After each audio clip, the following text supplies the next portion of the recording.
దైవం తండ్రి, వ్యాపారమైన ప్రేమ కొరకు నేను చెల్లిస్తూ మీ పిల్లలుగా మేము సజీవులుగా ఉంటూ మీ మాటలను ధ్యానించడానికి మీరు మా పట్ల చూపిన కొరకు వందనాలు చెల్లిస్తున్నాం తండ్రి. మీ మాటలను ఆలోచించాలని ఆశపడుతుండగా మా జీవితాలకు అవసరమైన మీ మాటలను మాకు ప్రసాదించమని, మీ మాటలతో మా హృదయాలను నింపమని మీ ప్రియకుమారుడు మా రక్షకుడినైన యేసుక్రీస్తు ప్రభువారి పేరట ఈ ప్రార్థన సమర్పించి అడిగి వేడుకుంటున్నాం తండ్రి. ఆమేన్. ఎవరు దేవుని కుమారులు? ఈ విషయాలను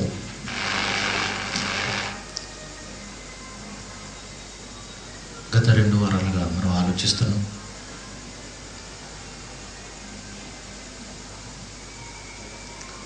పుట్టినప్పుడు అందరూ దేవుని కుమారులని, అలాగే తర్వాత మనిషి లోకంలోని దురాశలను అనుసరించి లోకాన్ని స్నేహించి అపవాది కుమారుడిగా మారిపోతున్నాడు. ఎప్పుడైతే మనం దేవుని వైపు తిరుగుతామో, దేవుని నమ్ముతామో, వాళ్ళు మాత్రమే దేవుని పిల్లలని, దేవుని ఆత్మచేత చనిపోయేంత వరకు నడిపింపబడితే, విశ్వాసం కలవారంగా మనం చనిపోతే దేవుని పిల్లలుగా మన నిర్ధారణ అనేది మనకు అర్థమవుతుందని గత 2 వారాలుగా మనం విన్నాం. అయితే బైబిల్లో కొన్ని సందర్భాలని అపార్థం చేసుకోవడం వలన మనం కూడా దేవుని కుమారులమే, మనం ఎన్ని తప్పులు చేసినా, ఎంత అశ్రద్ధగా బ్రతికినా, నేను దేవుని కుమారుణ్ణే, నాకు పరలోకం వస్తుంది అని అపోహలతో అపార్థం చేసుకునే వాక్యాన్ని మనం దేవునికి ఇష్టమైన వారిగా కాకుండా మనకి ఇష్టం వచ్చినట్టు జీవితం గడుపుతూ కూడా ఆలోచనలో బ్రతికేస్తున్నామని కూడా బైబిల్ బట్టి మనం ఆలోచిస్తే మనకు అర్థమవుతుంది.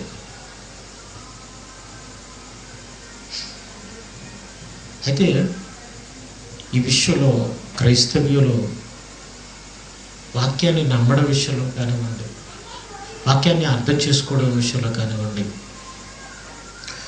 అనేక పొరపాట్లు దొరుకుతున్నట్టుగా మనం చూసాం. దేవుని కుమారులు అనగానే మీకు చెప్పినట్టుగా కొంతమంది దేవుని కోసం బ్రతికిన వారు అనడం, అలాగే కొంతమంది దేవదూతలు అనడం. దేవదూతలు దేవుని కుమారులు కాదన్నది మాత్రం ఖచ్చితంగా బైబిల్ డిసైడ్ చేసింది. ఆ వచనాన్ని మనం చూసి మనం ముందుకు వెళ్దాం. హెబ్రీయులకు రాసిన పత్రిక 1వ అధ్యాయం 8వ వచనం. తన దూతలను వాయువులుగాను తన సేవకులను అగ్ని జ్వాలలుగాను చేసుకునేవాడు. దూతలని కుమారులుగా చేసుకోవాలని దేవుడు అనుకోవడం లేదని, దూతలను వాయువులుగా చేసుకున్నాడని. మనమందరం దేవుని ఆత్మను పంచుకుని పుట్టినవారు, శరీరాల్లో ఉంటున్న వాళ్ళు, పరిశుద్ధులుగా, నిర్దోషులుగా, దేవుడు చెప్పినట్టుగా, దేవుడు కోరుకున్న పిల్లలుగా భూమి మీద మనం బ్రతికితే దేవుడు తనకు కుమారులుగా మనల్ని చేసుకుంటాడు.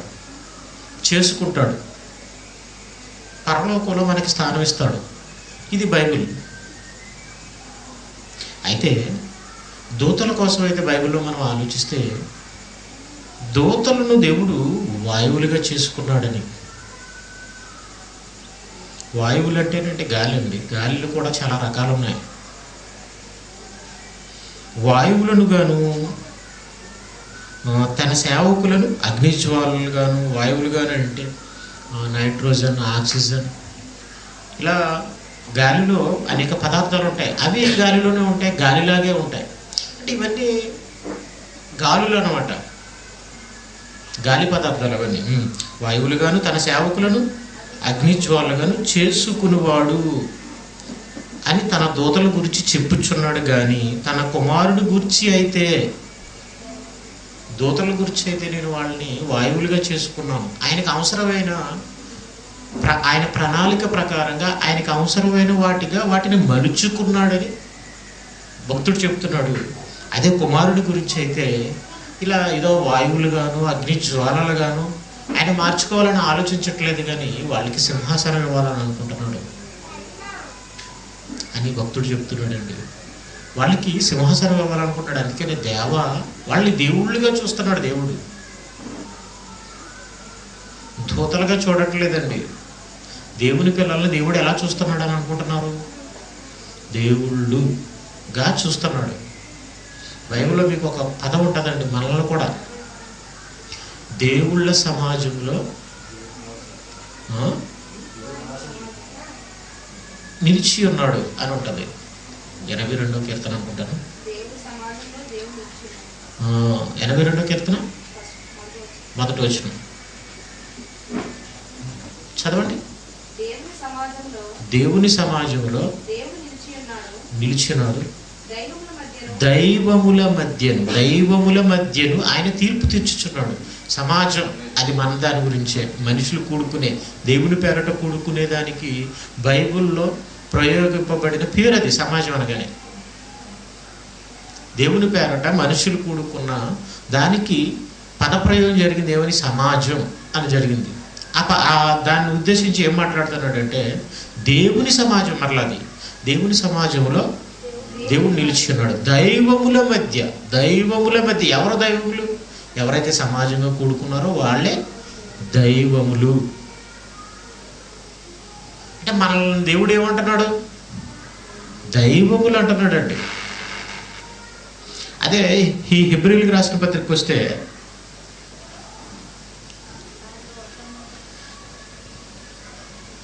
8 మొదట వచ్చే 8 కుమారుడు గురించి అయితే దేవా నీ సింహాసనం నిరంతరము నిలుచున్నది. అంటే దేవుని పిల్లలకు ఆయన సింహాసనం ఇవ్వాలని అనుకుంటున్నాడు, అధికారాన్ని ఇవ్వాలనుకుంటున్నాడు. రాజదండం న్యాయార్థమైనది. రాజుల కంటే ఒక కత్తి ఉంటుంది వాళ్ళ చేతిలో. కత్తి చాపాడంటే అవి ఇచ్చాడు అనుకోండి, ఏదో ఉంటుందండి చాపడలో, అవి ఇచ్చాడు అనుకోండి, కత్తి చాపి ముడిచి రక్షిస్తారు. ఒకవేళ ఏసేమన్నాడు సిగ్నల్ ఇచ్చాడు అనుకోండి, కత్తి చాచి అయిపోయింది అనమాట. నీ రాజదండము న్యాయార్థమైనది.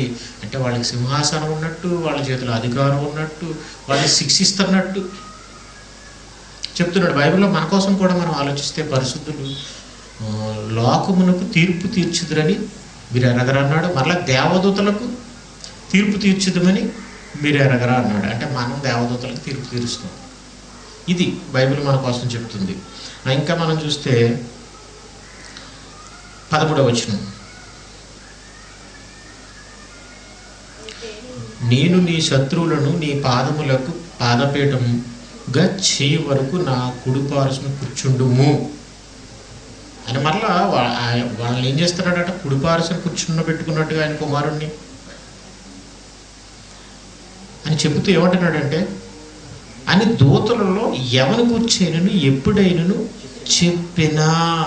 అసలు దూతలలో, కోట్ల సంఖ్యలో ఉన్న దూతలలో ఎవని కూర్చైనా, మికాయేలైనా, గాబ్రియేలైనా, లూసిఫర్ అయినా, మరి ఎవడైనా, వాడి గురించి ఎప్పుడైనా, ఎవని కూర్చైనను ఎప్పుడైనాను చెప్పినా. ఎవని కూర్చైనను ఎప్పుడైనా చెప్పాడా? దూతల్ని దేవుని కుమారులని దేవుడు. అలా మనకి ఎక్కడైనా బైబిల్లో కనిపిస్తుందా? ఆ విధానం ఎక్కడైనా కనిపిస్తుందా? వాళ్ళకి అధికారం ఇస్తున్నట్టుగా లేదు. వీరందరూ ఎవరు? గాబ్రియేలు కానీ మరి ఎవరైనా సరే, మికాయేలు కానీ, ప్రధాన దూత అయిన మికాయేలు అని బైబిల్లో రాయబడ్డది. వీళ్ళందరూ రక్షణ అయిన స్వాస్థ్యం ఒక యేసుక్రీస్తు కోసమే కాకుండా అదే భాగ్యం మనకే దక్కుంది. మనం కూడా తండ్రి సింహాసనం మీద కూర్చుంటామని ఆయన చెప్పాడు. నేను జయించి నా తండ్రి సింహాసనం మీద కూర్చుండి ఉన్న ప్రకారం జయించు అని నాతో కూడా నా తండ్రి సింహాసనం మీద కూర్చుండనిచ్చింది. అంటే ఇదే మాటలు మనకు కూడా వర్తించేవి. ఈ మాటలు కూడా ఈ మొదటి అధ్యాయంలో యేసుక్రీస్తుని ఉద్దేశించి మాట్లాడుతూ, ఎందుకంటే అలాగైతేనే మనకు అర్థమవుతుంది కాబట్టి. డైరెక్ట్గా మన కోసం చెప్పినా మనకు అర్థం కాదు. ఎందుకంటే మన ముందున్న భాగ్యం ఎలాంటిదో మనకు అర్థం కాలేదు, మనం అర్థం చేసుకోలేకపోతున్నాం. అందుకనే దానికోసం మనం ఎలా బ్రతకాలి అనే దానికోసం మనం సిద్ధపడలేకపోతున్నాం. మనకి ఏదైనా ఒక విషయంలో దాని గురించి బాగా అర్థమైతేనే దానికోసం మనం బాగా సిద్ధపడగలం. అమెరికా వెళ్ళాలనుకోండి, ఎలా సిద్ధపడతాం? మానసికంగా సిద్ధపడతాం, శారీరకంగా సిద్ధపడతాం. విమానం ఎక్కాలి, లేకపోతే అక్కడ వీసా జాగ్రత్తగా పెట్టుకోవాలి, తర్వాత పాస్పోర్ట్ జాగ్రత్తగా పెట్టుకోవాలి, బట్టలు చాలా జాగ్రత్తగా ఉండాలి. మనకి ఇంగ్లీష్ రాదు అసలే. అక్కడికి వెళ్ళిన తర్వాత మనకి ఏమైనా అవసరమైతే ఎలాగ అవన్నీ ఎంచుకుని ఎంత తలమునగలైపోతాం, ఎంత ఎలా ఆలోచించుకుంటాం, ఎంత ఎలా జాగ్రత్తగా పడతాం. అమెరికా వెళ్ళే వాళ్ళు కూడా కొంతమంది పచ్చళ్ళు కూడా పట్టుకెళ్తుంటుంటారు ఇక్కడ నుండి, ఎందుకంటే అక్కడ దొరకవు కాబట్టి. అంతలా సిద్ధపడతారండి. అది అంతరిక్ష యాత్ర అయితే దానికోసం అయితే చాలా సిద్ధపడాలి. అలా మన ముందున్న భాగ్యం మనకు తెలియకే మనం ఇలా నిర్లక్ష్యంగా ఉంటున్నాం. వీరందరూ రక్షణను స్వాస్థ్యము పొందబో వారికి, యేసుక్రీస్తు కోసం మాట్లాడుతూ మళ్ళీ మనకి లింక్ పెట్టాడు ఏమని, వీరందరూ రక్షణను స్వాస్థ్యము పొందబో వారికి పరిచారము చేయుటకై పంపబడిన సేవకులైన. మనకు తెలిసినంత వరకు బైబిల్లో మనం చూస్తే వాళ్ళంతా మనుషుల కోసం పనిచేసినట్టే ఉందో తప్ప, దేవుడు చెప్పిన సమాచారాన్ని చెప్పడానికి, దేవుడు చెప్పిన మాటలు చెప్పడానికి వచ్చినట్టుగా ఉందో తప్ప వాళ్ళు గురించి మరలా వేరే విధంగా వ్రాయబడలేదు. పరిచారము చేయుటకే పంపబడిన సేవకులైన ఆత్మలు కారా. అంటే కారా అంటే అవును, నిజంగా ఎవరి గురించి అయినను ఎప్పుడైనాను చెప్పినా అన్నాడు బైబిల్లో. ఎవరి గురించి చెప్పలేదని ఈ పత్రిక రాసిన పౌలు గారు చెప్పారు. కానీ మన వాళ్ళు అనుకుంటున్నారు దేవుడు చెప్పాడు, దేవదూతల ఆత్మలు, ఆ ఆత్మలు దేవుని కుమారులు అని దేవుడు చెప్పాడని మన వాళ్ళు అంటారు. ఏంటి చూపిస్తారు వాళ్ళు? ఒక్కసారి మీరు యోబు గ్రంథానికి వెళ్తే, ఇప్పుడు మీరు జాగ్రత్తగా అక్కడికి వచ్చేయండి. మొదటి అధ్యాయం 6వ వచనం. దేవదూతలు యెహోవా సన్నిధిని నిలుచుటికే వచ్చిన దినం ఒకటి తటస్థించెను. మూల భాషలో దైవ కుమారులు అని ఇక్కడ పుట్టినోట్లో మనకు కనిపిస్తుంది. పైన ఏమో దేవదూతలు అని ఉంది, కిందేమో దేవుని కుమారులు అని ఉంది. ఇక్కడ హెబ్రీలకు రాసిన పత్రికలోనేమో అసలు ఎవరి గూర్చైనను ఎప్పుడైనాను చెప్పినా అన్నాడు. మీరు ఆ మాట బాగా గుర్తుపెట్టుకోవాలి. కావాలంటే మరలా చూడండి.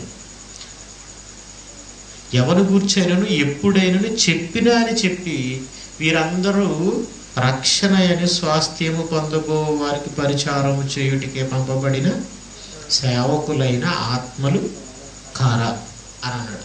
చెప్పలేదని ఎప్పుడుని, వీళ్ళు సేవకులైన ఆత్మలేనని. ఎందుకంటే మీరు 8వ వచనంలో ఏమనుంది?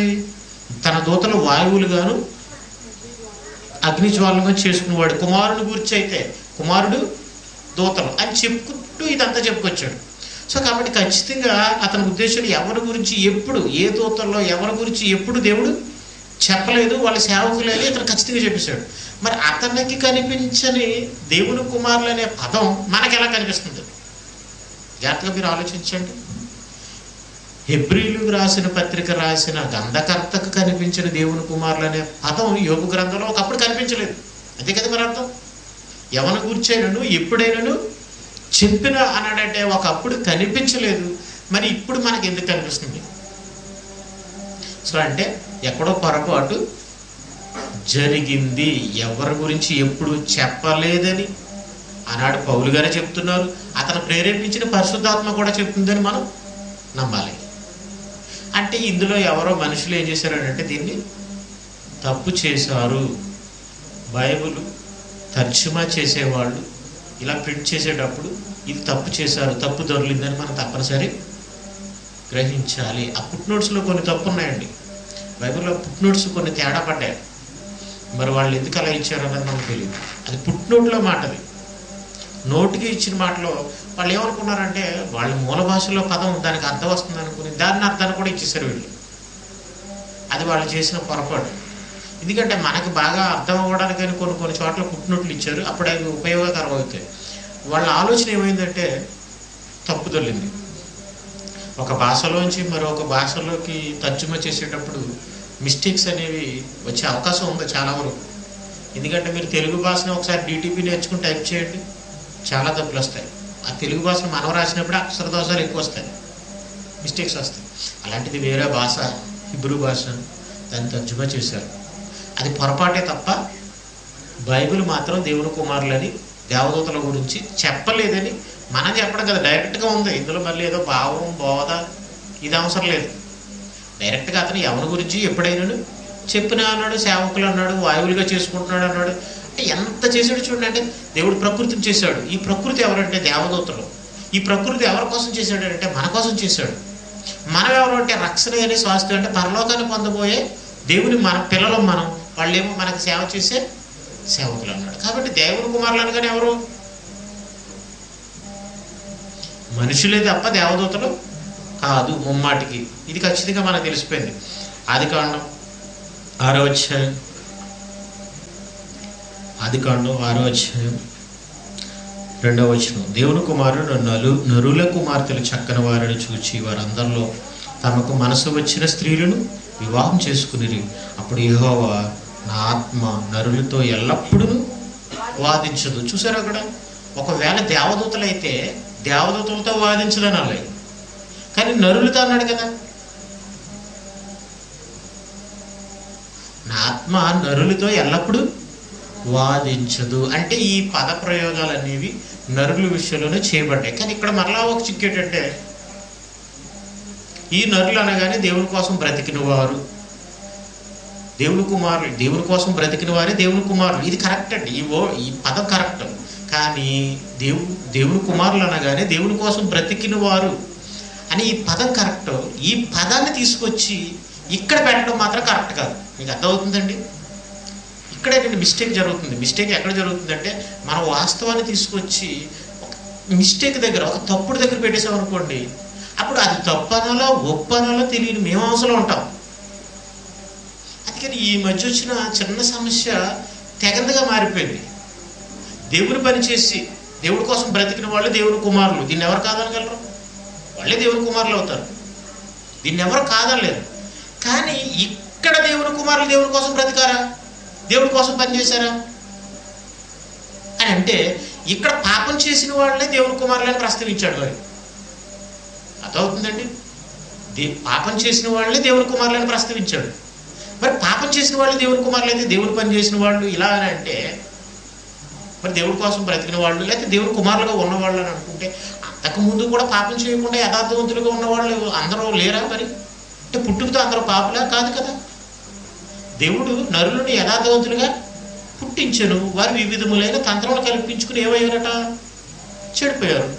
వివిధములైన తంత్రాలు కల్పించుకున్నారంటే తంత్రాలు కల్పించుకునేంత పరిస్థితి రావాలి, లావాదేవీలు చేసేంత పరిస్థితి. మన చిన్నప్పటి నుంచి పసిపాపలుగా ఉన్నప్పుడే రాదు కదండి, వచ్చిన తర్వాత వస్తుంది. అంటే అప్పుడే పాపులేవారు. మరి అంతకుముందు ఉన్నవాళ్ళు కూడా పుట్టిన తర్వాత కొంతకాలం పాపం చేయనంత కాలం, తంత్రాలు కల్పించుకున్నంత కాలం వరకు కూడా వాళ్ళు ఎవరు దేవుని కుమారులు కాదా? మరి ఆ మాట అందరికి వర్తిస్తుంది కదా. అలా మీరు ఆలోచిస్తే, పోనీ ఇక్కడ ఉన్నవాళ్ళు పాపం చేయకపోతే ఆ మాట వాళ్ళకే వర్తిస్తుందని మనం చెప్పచ్చు. కానీ దానికి వాళ్ళు చెప్పేది ఏంటంటే, దీనికి ఒక కొంచెం ఒక సీరియల్ లాగా ఒక కథ అల్లారండి. అది మాత్రం ఖచ్చితంగా రాదు. ఇక్కడ చిన్న మిస్టేక్, అది పెద్ద మిస్టేక్ కాదు. మిస్టేక్ ఏంటంటే, సేతు సంతానం అంతా దేవుడి కోసం బ్రతికారు, కయ్యాని సంతానంలో ఎవరో దేవుడి కోసం బ్రతకలేదు అనేది మిస్టేక్. వాళ్ళు చేయలేదు. కొన్ని సేతు సంతానంలో అందరూ దేవుడి కోసం బ్రతికారని ఖచ్చితంగా మనం చూపించగలమా? ఒకటి కలపకూడదు బైబిల్కి, ఒకటి తీసేయకూడదు. సేతు సంతానంలో ఖచ్చితంగా అందరూ బ్రతికారు, ఇది ఓవర్టేక్ అండి. ఇది సేతు సంతానంలో కొంతమంది దేవుడి కోసం బ్రతికారు, బాగా దేవుడు గొప్పగా చెప్పుకునేంతగా బ్రతికారు. కానీ కాదని మనం ఎవరు అనలేదు. ఎందుకంటే చూడండి, హనోకు 22వ వచనం మీరు జాగ్రత్తగా వినాలి. 5:22. ఎందుకంటే నేను ఎప్పుడూనంటే ఒకరిని సపోర్ట్ చేయాలి, ఒకరిని సపోర్ట్ చేయకూడదు, ఒకరిని తిట్టాలి, ఇది మనకు అనవసరం అండి.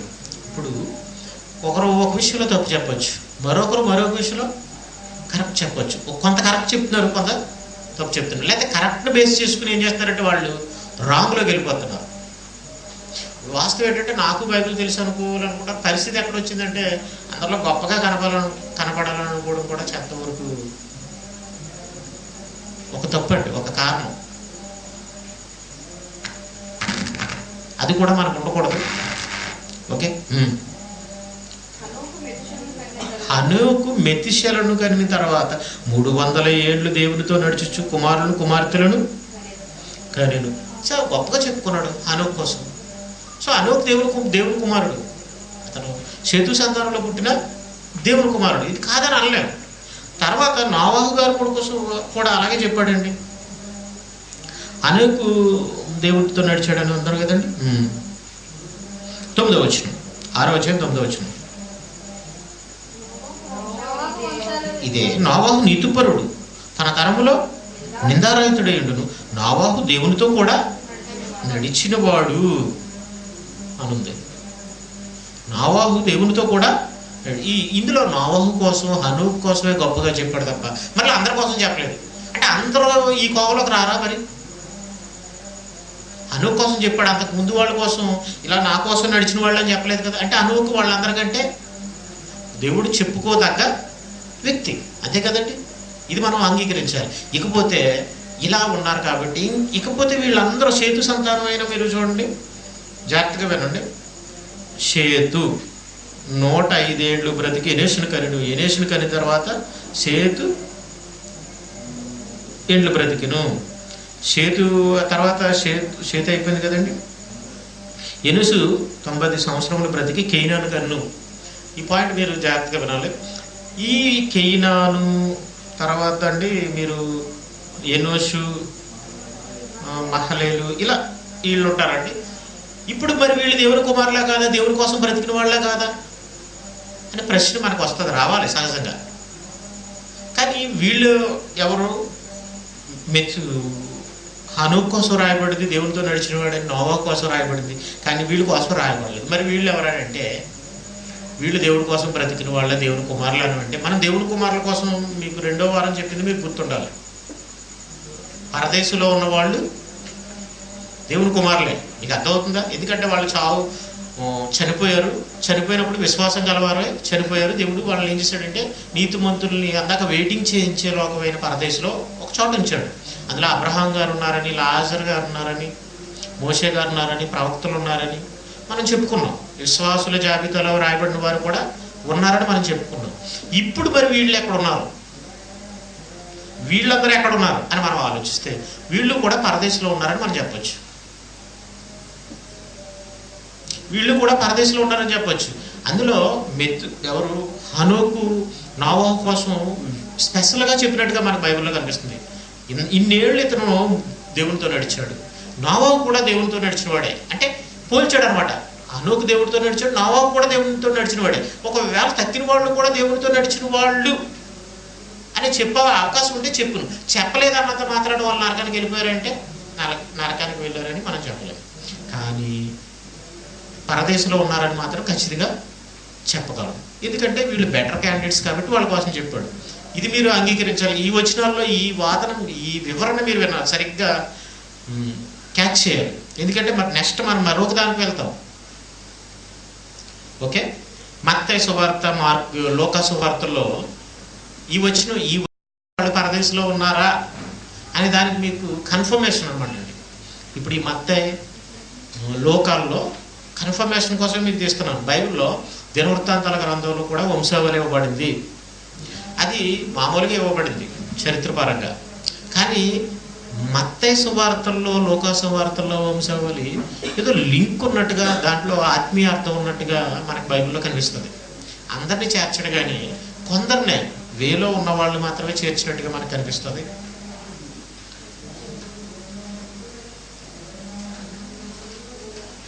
మత్తయి సువార్త మీరు 2 వారాలు విన్న పాఠాన్ని దృష్టిలో పెట్టుకుంటే మీకు కొంచెం ఈజీగా నేను చెప్పే మాటలు అర్థమవుతుంటాయి. ఓకే, మత్తయి సువార్త మొదటి వచనం.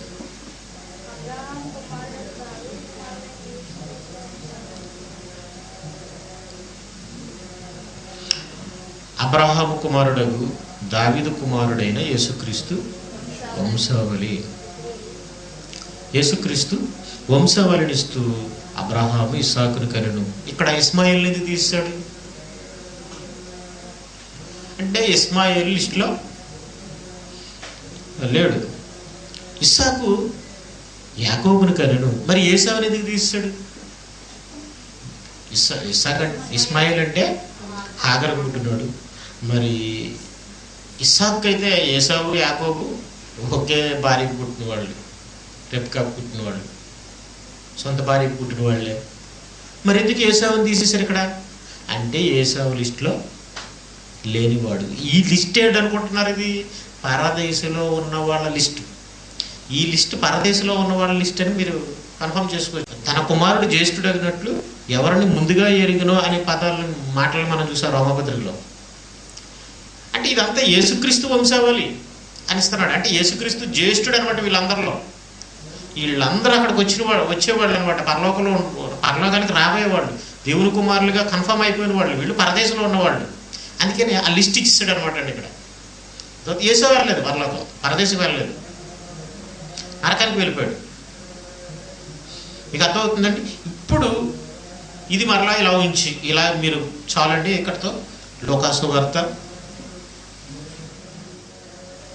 వంశాన్ని ఏమంటారంటే వంశ వృక్షము అని అంటారు. వంశాన్ని ఏమంటారంటే వంశ వృక్షం అంటారు. ఎందుకంటే వృక్షానికి బ్రాంచెస్ ఉంటాయి, అంటే వాటి కొమ్మలు, అంతే కదండి, కొమ్మలు ఉంటాయి.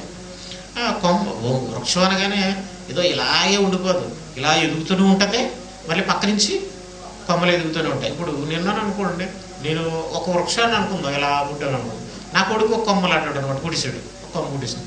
మళ్ళీ ఈ కొమ్మ నుంచి ఇంకో కొమ్మ వస్తుంది, వాడికి పెళ్ళి అయిపోయింది అనుకోండి, వాడి పిల్లలు పుట్టేస్తారు, వాళ్ళ కొమ్మలు అంటాడు. అందుకనే ఒక కొమ్మకు మళ్ళీ కొమ్మలు ఇలా వస్తుంటుంది, దాన్ని ఏమంటారంటే వంశ వృక్షం అంటారు. కాబట్టి ఇక్కడ ఏంటంటే అక్కడ ఇచ్చిన వంశావళికి ఇక్కడ ఇచ్చిన వంశావళికి కొంచెం వేరియేషన్ చూపించాడు. కానీ వీళ్ళు కూడా పరదేశంలో ఉన్న వాళ్ళని మాత్రం మనం నమ్మాలి. యేసుక్రీస్తు వంశావళిలో అవకాశం ఇవ్వబడిన వారు కాబట్టి.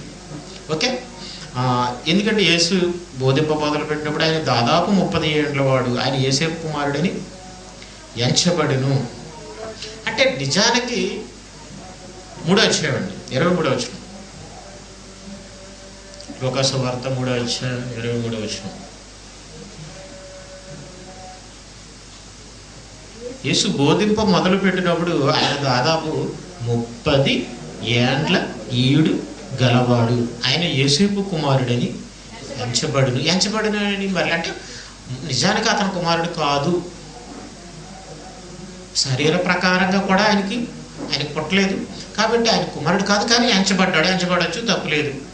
కానీ యేసేపు కూడా రాయబడ్డది కాబట్టి యేసేపు మీరు వీళ్ళందరినీ తీసుకుంటే వీళ్ళందరూ కూడా ఇంకొక బ్రాంచ్, చిన్నాల్లో పెద్దనాల్లో మరొకరు ఎవరొకరు కావచ్చు, వేరొక బ్రాంచ్. కానీ వీళ్ళు కూడా పరదేశికి వెళ్ళిన వాళ్ళే. ఈ బ్రాంచ్లో కొంతమంది పేర్లు రాయబడి ఉన్నాయి. ఎక్కడి నుంచి? 36వ వచనం మీరు అక్కడ చూడకండి. షలో కేయినాను అర్షపాదుకు, అర్పక్షాదు షేముకు, షేము నోవాహుకు, నోవాహు లెమెకు, లెమెకు మెతిషేలకు, మెతిషేల హనోకుకు, హనోకు యోరేదుకు, యోరేదు మహలేలుకు, మహలేలు కేయినానుకు, కేయినాను ఎనోషుకు, ఎనోషు షేతుకు, షేతు ఆదాముకు, ఆదాము దేవుని కుమారుడు. ఇప్పుడు ఆదాము దేవుని కుమారుడు అన్నాడు అని అంటే యేసుక్రీస్తు వంశావళిలో యేసుక్రీస్తు గురించి ప్రస్తావిస్తూ ఆయన వంశావళిలో ఇచ్చారంటే అది వాగ్దానం అండి. అసలు దేవుని పిల్లలు అనేవాళ్ళు ఎలా అవుతున్నారంటే, పరలోకం ఎలా వెళ్తున్నారంటే అదొక వాగ్దానం. ఇది మీరు బాగా గమనించాలి. పరలోకం అనేది ఒక వాగ్దానం చేయబడిన లోకం. ఆ వాగ్దానంలో కొంతమంది జ్యేష్ఠులకు ఆయన ఆ వాగ్దానాన్ని ఇచ్చాడని మనకు అర్థమైపోతుంది బైబిల్లో. ఈ పరలోకం అనే వాగ్దానాన్ని జ్యేష్ఠులకు కూడా చేశాడు. ఆ జ్యేష్ఠులు కూడా వాళ్ళు దేవుడి కోసం బ్రతికిన వాళ్ళు కావచ్చు, బ్రతికిన వాళ్ళు అనుకుందాం. జ్యేష్ఠులకు కూడా వాగ్దానం చేసినట్టుగా బైబిల్ మనకు కనిపిస్తుంది. ఇది మనకు అర్థం కావాలంటే ఓకే అండి. ఇప్పుడు ఇది మనం ఎందుకు చూసామంటే ఆది కాండంలో సేతు కుమారులుగా ఇచ్చిన వంశావళి ఇక్కడ ఉంది. మీకు అర్థమవుతుందండి? ఆది కాండంలో సేతు కుమారులని ఇచ్చిన వంశావళి ఇక్కడ ఉంది. కాబట్టి వాళ్ళందరూ దేవుని కోసం బ్రతికిన వాళ్ళు, దేవుని కుమారులు. ఈ విషయం వచ్చింది. మీకు అర్థమవుతుందండి? ఈ మీమాంసలో, ఈ వాదనలో, ఈ మీమాంసలో అది వచ్చింది. కాబట్టి వాళ్ళు దేవుని కుమారులే. మీకు అర్థమవుతుందండి? ఎంతమంది ఉంటారు వీళ్ళు లెక్క పెట్టేస్తే? వీళ్ళు లెక్క పెట్టేస్తే ఎంతమంది ఉంటారు? ఒక 7 అలా 8 ఇలా ఉంటారండి. వేళ్ళలో లెక్క పెట్టచ్చు వీళ్ళు దేవుని కుమారులే. కానీ ఇప్పుడు ఈ వంశావళిలో రాయబడిన వీళ్ళు కంటే కూడా బాగా బ్రతికిన వాళ్ళుగా కూడా చూపిస్తున్నట్టుగా మనకి ఎక్కడ కనపడుతుంది? హనోకు గురించి కనపడుతుంది, నోవహు గురించి కనపడుతుంది. ఇప్పుడు హెబ్రీయులకు రాసిన పత్రిక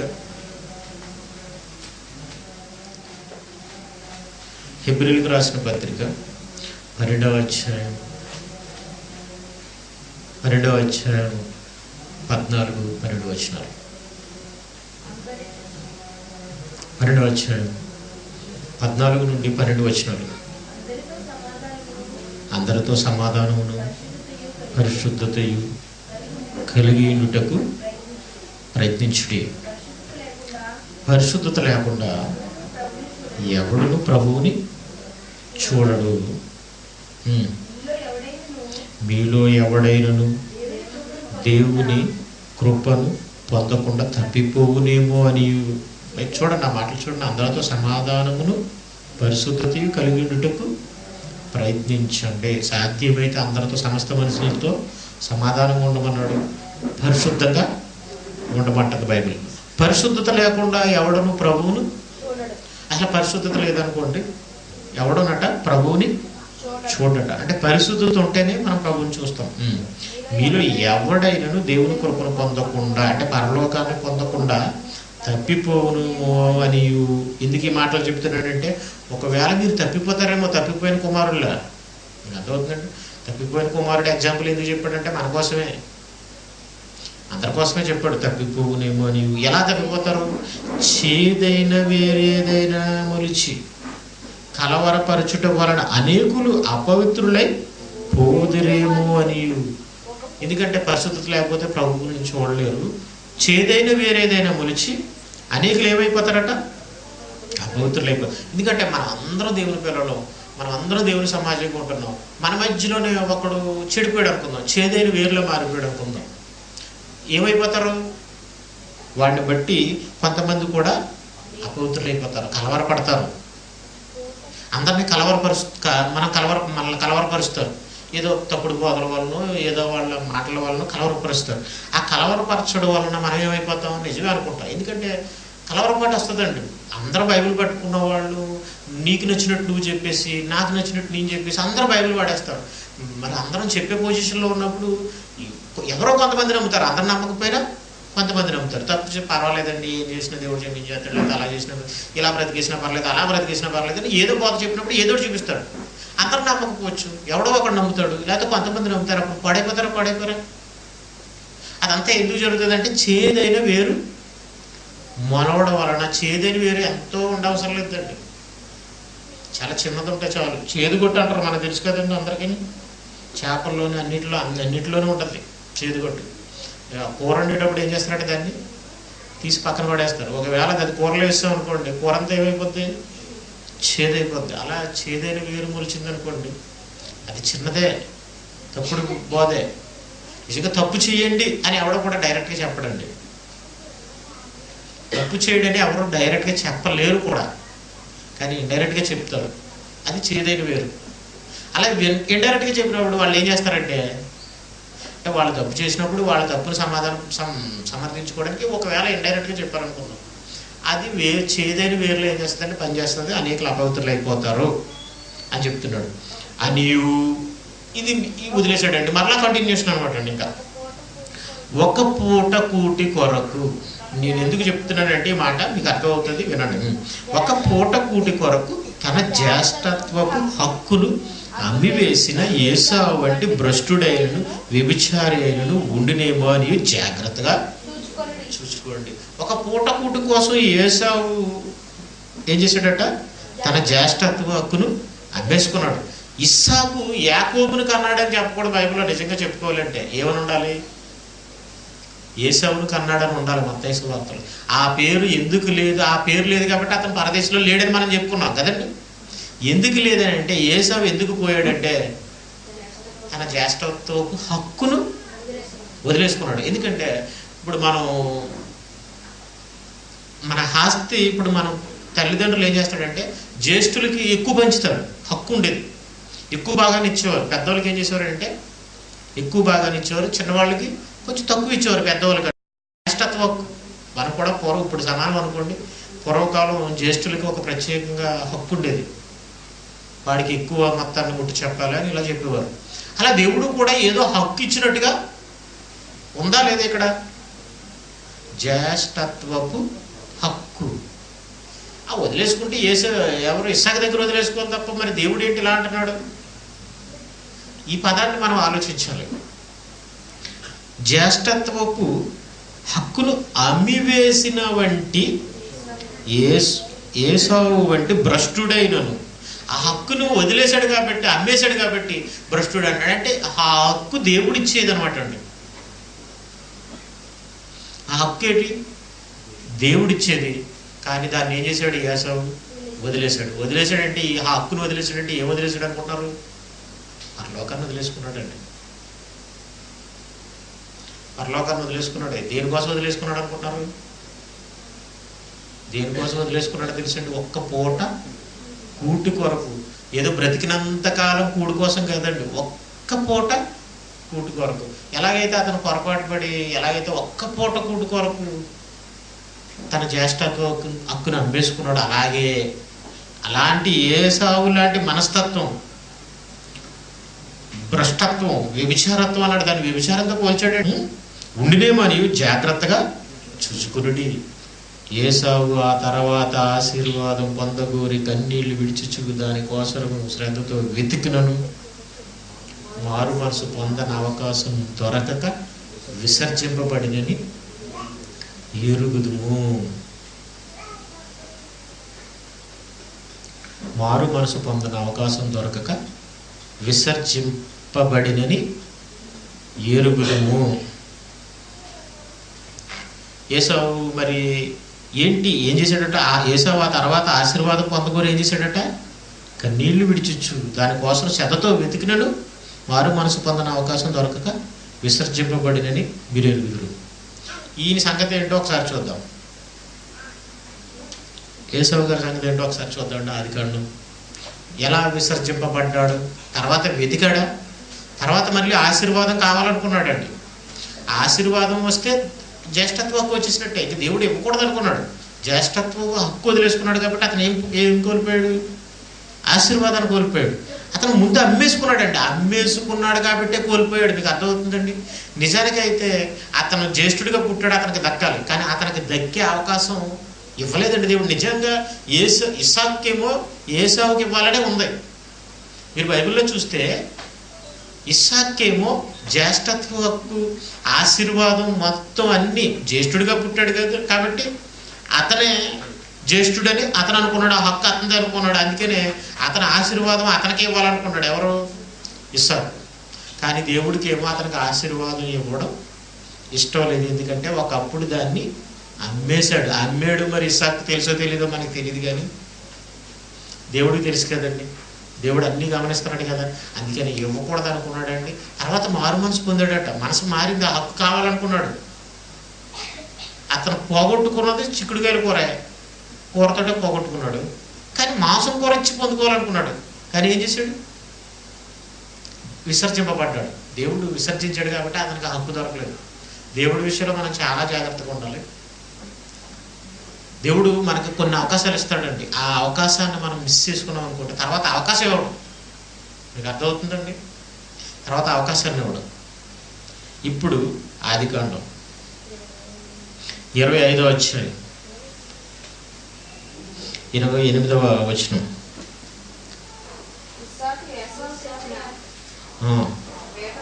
వేట మాంసం తినుచుండును కనుక అతను ప్రేమించిన. వేట మాంసం అంటే ఎలా ఉంటుంది అనుకుంటున్నారు? రుచిగా ఉంటుంది. వేటాడి తెచ్చిందంటే ఉడుకు రక్తంతో ఉంటుంది అది, అంతే కదండి. అడవిలో ఉడుకు రక్తంతో ఉంటుంది. వేటాడి వేటాడి తింటుంటుంది. అలా వేటాడి వేటాడి తినే జంతువుని ఇతను ఏం చేస్తున్నాడు? వేటాడి వేటాడి తెస్తున్నాడు. అంటే ఉడుకు రక్తం దాన్ని ఎలా ఉంటుంది అనుకుంటారు? చాలా టేస్ట్గా ఉంటుంది. అడవిలో పెరిగింది అయితే తినుచుండును కనుక అతన్ని ప్రేమించును. ఇస్సాకు ఎవరిని ప్రేమించాడట? యాకోబును ప్రేమించాడు. ఓకే, యాకోబును ప్రేమించాడు. రెబ్కా ఏం చేసిందంట? యాకోబును ప్రేమించిందంట. అంటే తల్లికేమో ఒకరి మీద ప్రేమ, తండ్రికేమో మరొకరి మీద ప్రేమ. ఒకనాడు యాకోబు కలగూర వంటకం వండు కూర్చుండగా ఏసావు అలసిన వాడే పొలంలో నుండి వచ్చి, బాగా అలసిపోయాడటండి. పొలంలో నుంచి వచ్చాడట. అంటే బాగా పనిచేశాడు ఏదో ఒకటి. నేను అలసి ఉన్నాను, ఆ ఎర్రగా ఉన్న దానిలో కొంచెం దయచేసి నాకు పెట్టమని అడిగాను. అది ఎలా కనపడుతుందంటే ఎర్రగా కనపడుతుందంటే, కూర అంటే కొంచెం ఎర్రగా కనపడితే ఎలా ఉంటుందంటే అబ్బా బాగుంది అనిపిస్తుంది. అంటే కొన్ని కారాలు ఎర్రగా కనపడతాయండి. ఎర్ర కారం కావాలనుకుంటారు కొంతమంది, ఎర్ర కలర్ వచ్చేలా ఉండాలనుకుంటారు కూర. అలా ఎర్ర కలర్ రావాలంటే ఏం చేయాలి? ఫుడ్ కలర్స్ ఉన్నాయి కదండి. ఎందుకంటే చూసి మనం పడిపోతాం. మాంసం ముక్కలు కూడా ఎలా కనపడతాయండి? మామూలుగా ఏ పెద్ద అసలు కలర్ ఏముండదు, ముక్కలా ఉంటుంది. కానీ ఎర్ర కనపడుతుంటాయి. మీరు జాయింట్లు గారిలో కనబడుతుంటాయి చూడండి ఎప్పుడైనా. ఎర్ర ఫుడ్ కలర్ అండి అది. ఎర్ర కనపడితే మనకి ఇష్టం. అబ్బో ఎర్ర కనపడుతుంది, బాగా ఫ్రై అయిపోయింది, చాలా టేస్ట్గా ఉండి ఇలా ఉంది అనిపిస్తుంది మనకి. అబ్బో ఏంటి ఎర్రగా కనపడుతుంది, మనోడు అలసిపోయాడు, ఆకలేసేస్తుంది, ఏంటి ఎర్ర కనపడుతుంది, కూరలో ఏం మ్యాజిక్ చేశాడు? చిక్కుడుకాయల కూర అండి. చిక్కుడుకాయలు ఎలా కనిపిస్తాయి? పచ్చగా కనిపిస్తాయి. కానీ ఇతను మంచి నిగ్గి తేలిపోయేలా చేశాడేమో అండి. ఎర్రగా కనబడుతుంది, దానిలో కొంచెము దయచేసి నాకు పెట్టుమని అడిగెను. అది చేత అతని పేరు ఎదోము అనబడింది. అంటే ఎర్రదానికి పడిపోయాడు కాబట్టి దేవుడు ఎదోము అనే పేరు వచ్చినట్టుగా మనకు చెప్తుంది. ఎరుపుకి చాలా మంది పడిపోతారులేండి. అలాగే మనవాడు ఎదోము కూడా. ఇతను ఎవరు? ఏసావు. అందుకు యాకోబు ఇప్పుడు మనవాడు అవకాశాన్ని ఏం చేస్తున్నాడు? యూజ్ చేసుకుంటాడు. చూసారా అవకాశం? నిజంగా యాకోబు చాలా గ్రేట్ అండి. అతను మనసు చూడండి. యాకోబు నీ జ్యేష్ఠత్వము నేడు నాకు ఇమ్మని అడగ్గా. ఈ రోజు నువ్వు ఏం చేశాడంటే నీ జ్యేష్ఠత్వాన్ని నాకు ఇచ్చేయాలి. అసలు ఇచ్చేయడానికి ఆయన ఎవరో, తీసుకోవడానికి ఈయన ఎవరో? పుట్టుకతో కదండి వచ్చేది. మీరు ఆలోచించండి, పుట్టుకతో కదా వచ్చేదండి. అంటే జ్యేష్ఠుడైతే పరలోకి వెళ్ళిపోతాడంటారా? ఇది బైబిల్లో కనిపిస్తుందండి. జ్యేష్ఠులుగా కొంతమంది పరలోకి వెళ్ళినట్టుగా బైబిల్లో మనకు కనిపిస్తుంది. మరి ఇది ఏంటన్నది దీని వివరణ నాకు తెలియదు. భవిష్యత్తులో మీకు చెప్తాను. పనిచేస్తేనే కదా వెళ్తారు, దేవుడి కోసం బ్రతికితేనే వెళ్తారు. కానీ పాత నిబంధనలో పాపం చేయకపోతే, దేవుడు మనస్సాక్షి విషయంలో దేవుడి కోసం బ్రతికితే దేవుడి కుమారులుగా పరదేశికి వెళ్తారన్నది మీకు రోమపత్రికను బట్టి 2వ అధ్యాయాన్ని బట్టి మీకు 2 వారాల్లో నేను ఒకసారి చెప్పాను. ఓకే అండి. ఇతను ఏం చేస్తున్నాడంటే నీ జ్యేష్ఠత్వపు హక్కు నాకిమ్మని అడగా. ఏసావు నేను చావబోచున్నాను కదా, జ్యేష్ఠత్వము నాకెందుకని ఇబ్బందులు పెట్టేసండి. ఇవన్నీ పరలోకి వెళ్ళడానికేనంటారా? పరలోకి వెళ్ళడానికేనండి అతని పాటలు. అబ్రహాము కానివ్వండి, ఇస్సాకు కానివ్వండి, యాకోబుకు వాళ్ళ కోసం మరలా హెబ్రీయులకు రాసిన పత్రికలో 11వ అధ్యాయంలో మరలా చెబుతూ ఏమంటారంటే, వాళ్ళు దేవుడు దేనికి శిల్పు నిర్మాణకుడై ఉన్నాడో ఆ పట్టణం గురించి ఎదురు చూస్తున్నారు. అందుకనే దేవుడు వారి దేవుణ్ణి అనిపించుకున్నట్టుకు సిగ్గుపడ్డాడు. అందుకనే నేను అబ్రహాము దేవుణ్ణి, ఇస్సాకు దేవుణ్ణి, యాకోబు దేవుడు. యాకోబు పరలోకి వెళ్ళడానికి ఎన్ని అవకాశాలు అయితే ఉన్నాయో అన్ని అవకాశాలని అందిపుచ్చుకోవాలని అనుకున్నాడు. అతనికి ఏ కోవలో అవకాశం ఉందో ఆ కోవలో అన్ని అవకాశాలను యూజ్ చేసుకోవాలనుకున్నాడు, అందిపుచ్చుకోవాలనుకున్నాడు. అదే అండి అతను చూస్తే మనకి నేను చావబోచున్నాను కదా, జ్యేష్ఠత్వము నాకెందుకని యాకోబు నేడు నాతో ప్రమాణం చేయమనడు. అతడు యాకోబుతో ప్రమాణం చేసి అతనికి జ్యేష్ఠత్వమును అమ్మివేయగా. ఇంతకీ పంచాల్సింది ఎవరో? తండ్రి. మీరు అతను చూడండి, కానీ అమ్మేశాడు. దేనికి అమ్మేశాడు? కూరకు అమ్మేశాడు. ఇంతకీ పంచేది ఎవరు? తండ్రి. మళ్ళీ తండ్రిని కూడా మోసం చేశారు వీళ్ళు. మీకు అర్థమవుతుందండి? 3 స్టెప్పులండి అతని విషయంలో. 3 స్టెప్స్ ఉపయోగించాడు. ఒకటే దేవదూతతో పెనుగులాడాడు, 2 అక్కడ ఒప్పించేసుకున్నాడు, ఇక్కడ క్లియర్ చేసుకున్నాడు, ఎక్కడ? ఏసావు దగ్గర క్లియర్ చేసుకున్నాడు. నెక్స్ట్ తండ్రి దగ్గర క్లియర్ చేసుకోవాలి. తండ్రిని ఎలా క్లియర్ చేశాడంటే యాస వేసుకుని క్లియర్ చేసుకున్నాడు. ఇస్సాకుని ఎలా పడగొట్టారంటే, ఇస్సాకుని పడగొట్టడానికి ఏం చేసిందంటే తల్లి కూడా ఐడియా ఇచ్చింది. ఎందుకంటే శుభ్రంగా మీ నాన్నకి వేట మాంసం ఇష్టమని ముందే రెడీ చేసింది. అతనేమో వేట మాంసానికి ఏసావు మీద ప్రేమ పెంచుకున్నాడని బైబిల్లో రాయబడ్డది. కాబట్టి ఏమన్నాడంటే, నువ్వు లాస్ట్ టైంగా నేను చనిపోయేలా ఉన్నాను కదా, నేను ఆశీర్వదించేద్దాం అనుకుంటున్నాను, నీ జ్యేష్ఠత్వ హక్కు నా ఆశీర్వాదాన్ని ద్వారా ఇవ్వాలనుకుంటున్నాను వచ్చేలాగా అని ఏం చేశాడంటే, వేట మాంసం తెచ్చే తినేస్తానని అంటాడు. ఎవరు? ఇస్సాకు ఏసావుతో అంటాడు. ఏసావు ఏమో వెళ్ళి వేటాడే తెద్దామని అనుకుంటాడు. కానీ తల్లి ఏమనుకుంటుందంటే, రిబ్కా ఈ లోపల మనం యాకోబు చేత పంపించేసి ఇక్కడ కూడా లైన్ క్లియర్ చేసుకున్నామని ఏం చేస్తుందంటే, ఏదో గొర్రెల పిల్ల ఏదో ఉంటుంది అలా మందలో తీసుకొచ్చి శుభ్రంగా అతను వచ్చే లోపల బాగా వండేసి, మరి ఏసావుని కదా తెమ్మన్నాడు, ఒక మేకను దేన్నో చంపేసి చర్మం కప్పేస్తే వెళ్తాడు, మాంసం పట్టుకుని వెళ్తాడు. ఇస్సాకు ఏం చేస్తాడు? కళ్ళు సరిగ్గా కనపడకపోతే తడిగి చూస్తాడండి. స్వరం ఏమో యాకోబులో వినిపిస్తుంది, టచ్ చేస్తేనేమో ఏసావులాగే కనబడుతున్నాడు అని దీవెనలు ఇచ్చేస్తాడండి. చూసారా ఎలా క్లియర్ చేసుకున్నాడు అతను? ఎక్కడ మళ్ళీ తప్పు చేయలేదండి. ఎన్ని అవకాశాలు ఉన్నాయి అన్నీ చేశాడు. మీరు దాకా గమనించండి. మన పరలోక విషయంలో కూడానండి యాకోబుని చూస్తే ఎలా ఉన్నాడు అలా ఉండాలి. చివరి ఫైనల్ మనం చూద్దామండి. వేటాడింది ఏం చేశాడు? అమ్మేసిన ఏసావు తెచ్చాడు, మాంసం తెచ్చాడు, వండాడు, పట్టుకెళ్ళాడు. వస్తే ఇస్సాకు ఆశ్చర్యపోయాడు, ఇదేంటి నీవు మళ్ళీ వచ్చేవిటంటే, లేదండి అంటే అంతకు ముందేదో తేడా జరిగిపోయింది కుమారుడు. అంటే తండ్రి ఇవన్నీ నాకు ఏ ఆశీర్వాదం లేదు, ఒకసారి మాట ఇచ్చేసాడు కదా, దేవుణ్ణి తలుచుకునే కదా మాట ఇచ్చేసాడు. ఒక ప్రమాణం, మాట అంటే ఒక ప్రమాణం లాంటిది. అక్కడేమో ప్రమాణం చేసుకున్నాడు, ఇక్కడేమో ఇచ్చేసి ఆశీర్వదించేసుకున్నాడు. దేవుని పేరట చేస్తున్నారు వాళ్ళు, మళ్ళీ వెనక్కి తీసుకోకూడదు. కుమారుడా నా దగ్గర ఏ ఆశీర్వాదం లేదంటాడు, ఒక్క ఆశీర్వాదం అయినా లేదంటాడండి. చూసారా? ఇప్పుడు మీరు హెబ్రీయులకు రాసిన పత్రిక రండి, ఇది బైబిల్ మీరు చదవండి ఇంటికి వెళ్ళిన తర్వాత. ఆదికాండం 25, 26 చదివితే మీకు ఇది కనిపిస్తుంది. మనం మామూలుగా చదివేస్తే అర్థం కాదండి, మరి దీని దగ్గరకు వస్తే ఇప్పుడు అర్థమవుతుంది. 12వ అధ్యాయం హెబ్రీ 12, 16, 17. ఒక పూట కూటి కొరకు తన జ్యేష్ఠత్వపు హక్కును అమ్మివేసిన ఏసావు వంటి భ్రష్టుడైనను వ్యభిచారి అయినను ఉండినేమని జాగ్రత్తగా చూచుకునుడి. అమ్మేశాడు కాబట్టి ఏం చేశాడంటే పోయాడు. తర్వాత కావాలనుకున్నాడు, తండ్రికి అతనంటే ఇష్టమే, కానీ ఇంతకీ అతన్ని విసర్జించింది ఎవరు? ఇస్సాకు విసర్జించలేదండి, ఏసావును చేయాలనుకున్నాడు. కానీ పొరపాటంతా యాకోబు వల్లే జరిగిపోయింది. ఏసావు ఆ తర్వాత ఆశీర్వాదం పొందగోరి కన్నీళ్లు విడిచిచ్చు వాళ్ళ నాన్న దగ్గర ఎంతో ప్రాధేయపడినా, దానికోసం శ్రద్ధతో వెతికినా మారు మనసు పొందని అవకాశం దొరక విసర్జింపబడినని మీరు ఎరుగుదురు. అంటే అతను ఏం చేశాడంటే కేవలం ఏమంటే అది అమ్మకపోతే అతనికి దక్కినేమోనండి. మీకు అర్థమవుతుందండి? అమ్మకపోతే దక్కినేమో, కానీ అమ్మేసి పోగొట్టుకున్నాడు. దేనికోసం అండి? ఒక్క పూట కూటి కొరకు. ఏంటది హక్కు? ఇక్కడ ఇతను అమ్మేడు వలన నరకానికి వెళ్ళిపోయాడని ఉంది, అతను కొనుక్కోడు వలన మరి పరదేశకు వెళ్ళినట్టే కదండి. ఎందుకంటే అతని పేరు రాయబడింది కదా, మత్తయి సువార్తలో వంశావళిలో అతని పేరు రాయబడిందా? రాయబడింది. ఇప్పుడు హెబ్రీయులకు రాసిన పత్రిక 12వ అధ్యాయం 23వ వచనం మీరు జాగ్రత్తగా గమనించండి. పరలోకమందు వ్రాయబడి ఉన్న జ్యేష్ఠుల సంఘమునకును, చూడండి, పరలోకమందు వ్రాయబడి ఉన్న జ్యేష్ఠుల సంఘం. పరలోకంలో ఒక సంఘం వ్రాయబడి ఉందట. వ్రాయబడి ఉందంటే వాళ్ళు పరలోకానికి అర్హులైనవి.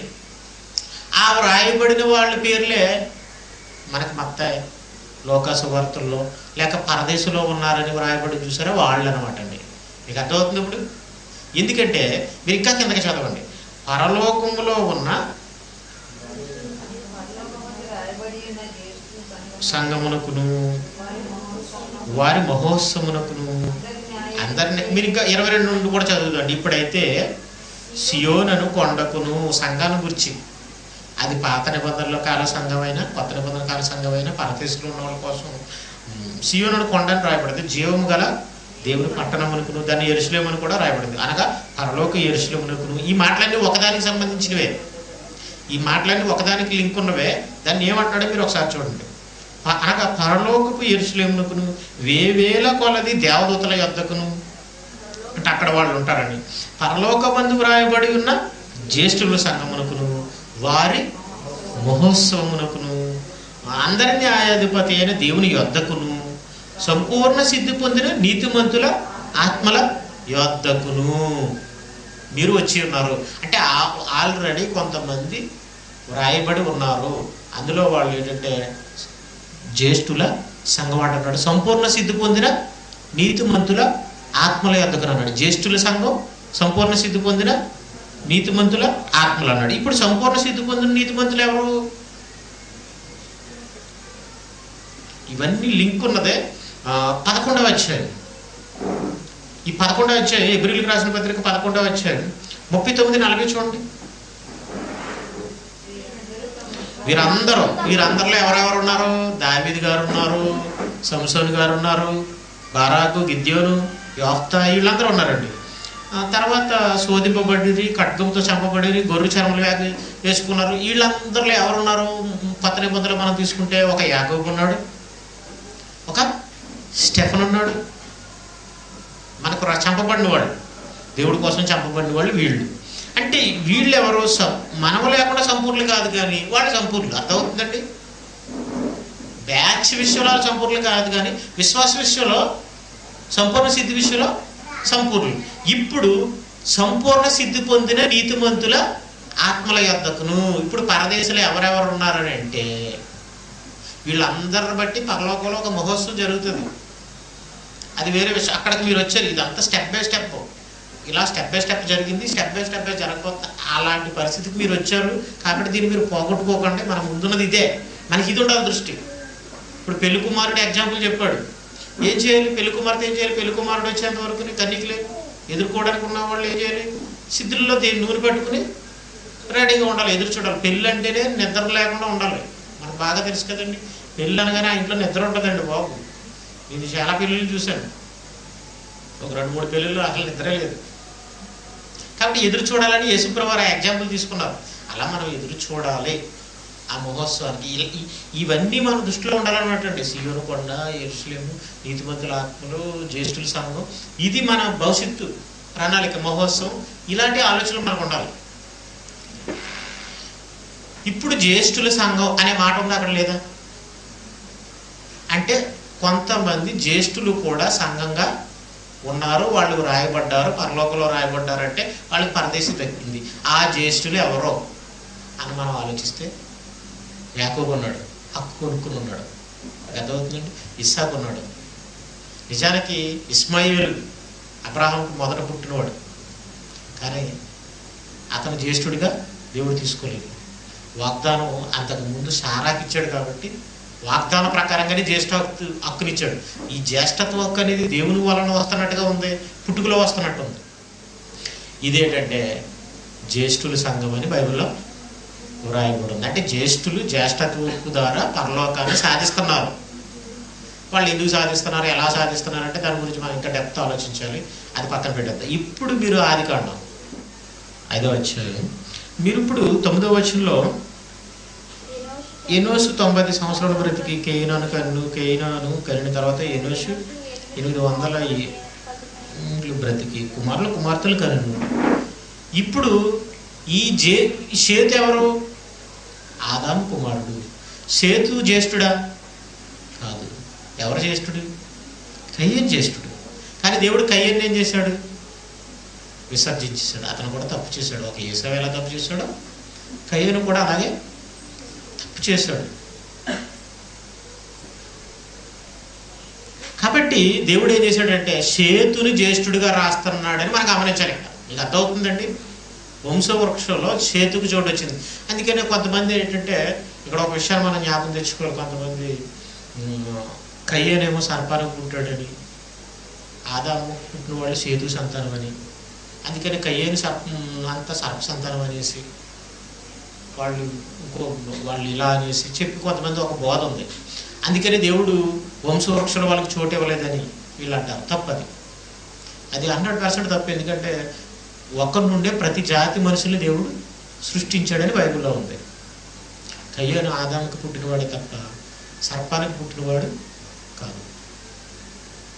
ఎందుకు దేవుడు తీసేసాడంటే మరి వంశవృక్షంలో చోటు ఇవ్వకూడదని. ఎందుకంటే ఒక ఏసావుకి ఎలా తీసేసాడు, ఒక ఇస్మాయిల్కి ఎందుకు తీసేసాడు, అలాగే తన తమ్ముడైన హేబేలు చంపాడు కాబట్టి దేవుడు తీసేసాడు. అతను అందుకనే రాయబడలేదు ఆదాము వంశంలో. ఆదాము కుమారుడే. మరి ఇస్మాయిల్ వంశాన్ని ఎందుకు తీసేసాడు, ఇస్మాయిల్ ఎందుకు తీసేసాడు, అబ్రహాం కుమారుడు కాకుండా? వాగ్దానంతో అతనికి సంబంధం లేదు కాబట్టి. అతను మధ్యలో పొరపాటు జరిగింది. సారా ఆగనిచ్చింది. ఏసావు విషయంలో అదే జరిగింది. కాబట్టి ఈ విషయాలు మనం చాలా జాగ్రత్తగా గమనించాలి. ఓకే, ఇప్పుడు వీళ్ళు ఇలా అంటే ఈ వెర్షన్ ఏంటంటే షేతు కుమారులందరూ, మన వాళ్ళ వెర్షన్ ఏంటంటే కొంతమంది వెర్షన్ షేతు కుమారులందరూ దేవుని కోసం బ్రతికిన వాళ్ళు, కయ్యేను పిల్లలందరూ దేవుని కోసం బ్రతికిన వాళ్ళు. కాబట్టి దేవుని కుమారులు అనగానే షేతు సంతానం తప్ప కయ్యేను సంతానం కాదు, షేతు సంతానం. అందరూ ఆదాం పిల్లలు అంటే ఆదాం పిల్లలు అంటే సరిపోతుంది, అంతే కదండి. అందరూ ఆదాం పిల్లలే. కాకపోతే ఇక్కడ డివైడ్ వచ్చింది కాబట్టి షేతు సంతానమే దేవుని కుమారులు, ఇదొక బోధ ఉందండి. సరే, బైబిల్ని ఎలా విభజన వచ్చేస్తుందో. కానీ ఒక విషయం మీకు క్లియర్ చేశాను నేను, ఏంటంటే దేవుని కుమారులు అనగానే దేవుని పని చేసిన వాళ్ళు దేవుని కుమారులు. దేవుని ఆత్మచేత ఎందరైతే నడిపింపబడిదరో వారందరూ దేవుని కుమారులను ఉందా, దేవుని కుమారులు అయి ఉందరన్నందా? దేవుని కుమారులు ఎక్కడ ఉంటారు, ఎప్పుడు ఉంటారంటే చివరి వరకు బ్రతికితేనే మనం దేవుని కుమారుడువా కాదా అన్నది నిర్ధారణ అవుతుంది. ఈ పాయింట్ మీరు బాగా జ్ఞాపకం చేసుకో. కాబట్టి పరలోకంలో ఉంటారో దేవుని కుమారులుగా బ్రతికినంతకాలం దేవుని చేత నడిపబడితే. మరి దేవుని చేత నడిపింపబడి మధ్యలో తొలగిపోయావు అనుకో, మధ్యలో నడవలేదు అనుకోండి, నువ్వు దేవుని కుమారుడివి కాదు. కాబట్టి మరి ఇక్కడ దేవుని కుమారులు అని చెప్పబడుతున్న వాళ్ళు, దేవుని పని చేసిన వాళ్ళు, దేవుడి కోసం బ్రతికిన వాళ్ళు దేవుని కుమారులు అనే మాట నిజం. అది తప్పను. అది కొత్త నిబంధన బట్టి చూస్తే మనకు అర్థమైపోతుంది. కాబట్టి అది నిజమైన మాటని ఇక్కడ తీసుకురాకూడదు మరలా. ఎందుకంటే ఇక్కడ వాళ్ళు ఏం చేస్తున్నారు, ఇక్కడ దేవుని కుమారులు అని చెప్పిన వాళ్ళు పాపం చేశారు. మరి అప్పుడు వాళ్ళు దేవుని కుమారులు ఎలా అవుతారు? వాళ్ళకి దేవుడు ఎందుకు చెప్పుకుంటాడు? మరి పాపం చేసిన వాళ్ళు దేవుని కుమారులు అయితే వాళ్ళ పరలోకం ఉందా? సో మామూలు దేవుని కుమారులు అయితే అందరూ వర్తిస్తారు. కాబట్టి అది ఈజీగా మనం అది పురుషుల గురించి చెప్పబడింది అని అంటే అది తెగిపోయినట్టే. ఇకపోతే ఇది షేతు కుమారులు దేవుని కోసం బ్రతికారు అని అన్నారు. ఇప్పుడు షేతు కుమారుల్లో కొంతమంది పేర్లే రాయబడ్డాయి, అది జ్యేష్ఠుల పేర్లే రాయబడ్డాయి తప్ప తక్కిన వారి పేర్లు రాయబడలేదు. మరి వాళ్ళందరూ దేవుడి కోసం బ్రతికారని మనం సర్టిఫై చేయగలమా? ఆ సర్టిఫై చేయడం కూడా తప్పు. అదేంటంటే కలపడం కింద లెక్క వస్తుంది. అది మన ఆలోచనకి తడుతుంది అని అనుకుంటే మరి నోవాహు దేవుడి కోసం బ్రతికినోడే కదా, నోవాహు షేతు కుమారుడే కదా? పాయింట్ మీరు గమనించండి. నోవాహు షేతు కుమారుడా కాదా? షేతు కుమారుడే. నోవాహు జలప్రలయం తర్వాత రక్షింపబడిన వ్యక్తా కాదా? జలప్రలయం తర్వాత రక్షింపబడిన వాడే. షేము, యాము, యాపేతు అనే వాళ్ళు నోవాహు కుమారులే కదా. మరి వాళ్ళలోంచి వచ్చిన వాళ్ళు ఎందుకు దేవుని కుమారులుగా బ్రతకలేదు? దేవుని కుమారులు కాలేకపోయారు. భూమి మీద పుట్టిన వాళ్ళందరూ వాళ్ళే. అంత ఎందుకు? నోవాహు కుమారులు ఒకరిని శపించినట్టుగా ఉంది, కానాన్ని శపించినట్టుగా ఉంది. తన తండ్రి తాగుంటే అందరికి చెప్తాడు. హాము అండి, సో తీకండి. హాము కానానికి తండ్రి, హామును శపించాడు కాబట్టి కానాను శపింపబడిన వాడని బైబిల్లో రాయబడి ఉంటుంది. మరి వాళ్ళు ఎందుకు దేవుని కుమారులు కాదు, దేవుని కుమారులు అని బైబిల్లో ఎందుకు రాయబడలేదు అని చిక్కు వస్తుందండి. కాబట్టి ఆ విధానం తప్పు. ఎందుకంటే వీళ్ళ పేర్లు ఎందుకు రాశాడంటే వీళ్ళు జ్యేష్ఠులు కాబట్టి ఈ పేర్లు రాయబడ్డాయి, ఇంతే తీసుకోవాలి. కాబట్టి షేతు కుమారులు అందరూ దేవుని కోసం బ్రతికిన వాళ్ళు, మళ్ళీ దేవుడు పాపం చేసిన దేవుని కుమారులు అంటే తప్పర్లేదు. సరే, ఎంత చిక్కు చేసిందో. ఇలా మిస్టేక్ రావడం వల్లనే చిన్న చిన్న గందరగోళాలు క్రైస్తవులో ఉన్నాయి. షేతు కుమారులలో కొంతమంది పేర్లు రాయబడ్డాయి జ్యేష్ఠులు కాబట్టి, దేవుడు వాళ్ళకి హక్కు ఇచ్చాడు కాబట్టి షేతు పేరు రాయబడ్డది. నిజానికి షేతు జ్యేష్ఠుడు కాదు. అది ఏసా విషయంలో చూసాం మనం, అలాగే ఇష్మాయేల్ విషయంలో కూడా మనం ప్రస్తావించుకున్నాం, ఆలోచించాం. అదే వాళ్ళ పేర్లు అందుకనే మత్తయి సువార్తలో రాయబడ్డాయి. వాళ్ళు దేవుని కుమారులుగా, పరలోకానికి అర్హులుగా, పరదేశంలో ఉన్నవాళ్ళని మనం చెప్పుకున్నాం. ఇకపోతే తక్కిన వాళ్ళ పేర్లు రాయలేదు.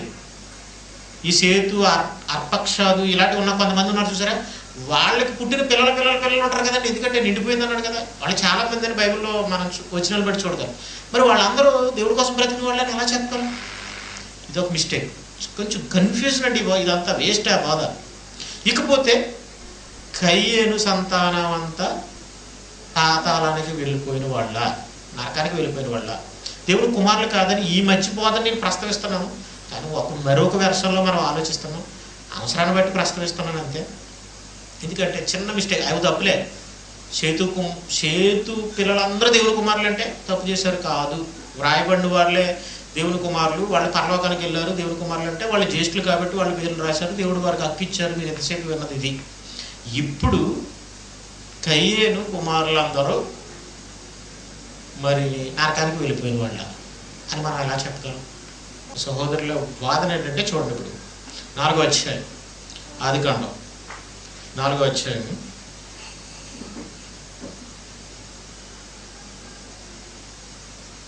17వ వచనం 17 నుండి 22 వరకు చూడండి. కయ్యేను తన భార్యను కూడినప్పుడు ఆమె గర్భవతి హనోకుని కనును. అప్పుడు అతడు ఒక ఊరు కట్టించను.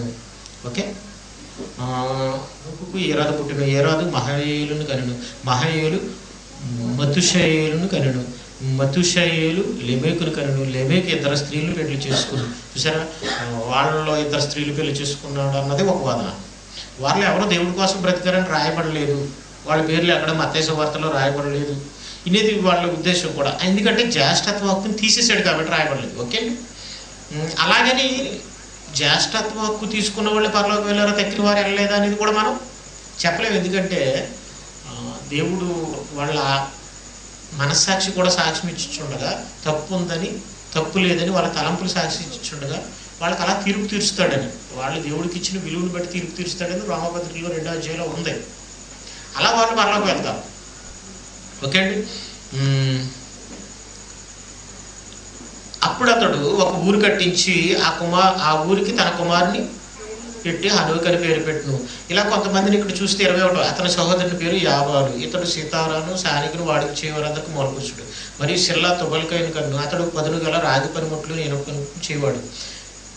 చూడండి, కయ్యేను వంశంలో వాళ్ళలో ఎవరో దేవుడి కోసం బ్రతికినట్టుగా కనపడదు. అక్కడైతే దేవుడితో నడిచాడని సేతు వంశంలో అనువు కోసం, నోవా కోసం రాయబడి ఉన్నది.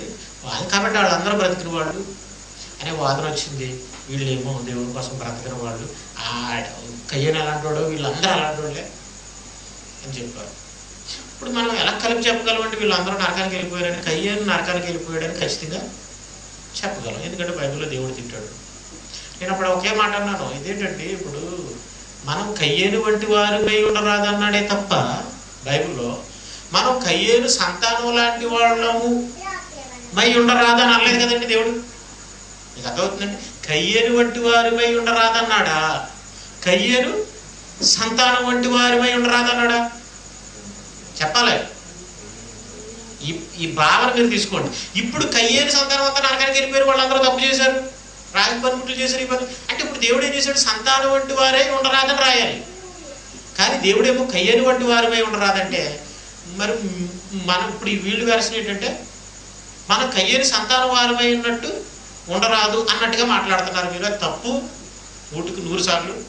కయ్యేను సంతానం మీ భావన ఎలా వస్తుందంటే కయ్యేను సంబంధాలు అందరూ తప్పు చేశారు, తప్పుడు పనులు చేశారు, తక్కిన వాళ్ళందరూ ఇలాంటి పనులు చేసే వాళ్ళందరూ అలాంటి. ఇప్పుడు నువ్వు ఉన్నావంటే దేవుడి కోసం బ్రతుకుతున్నావు, మరి రాజు పనిముట్లు చేస్తాను తప్పడము.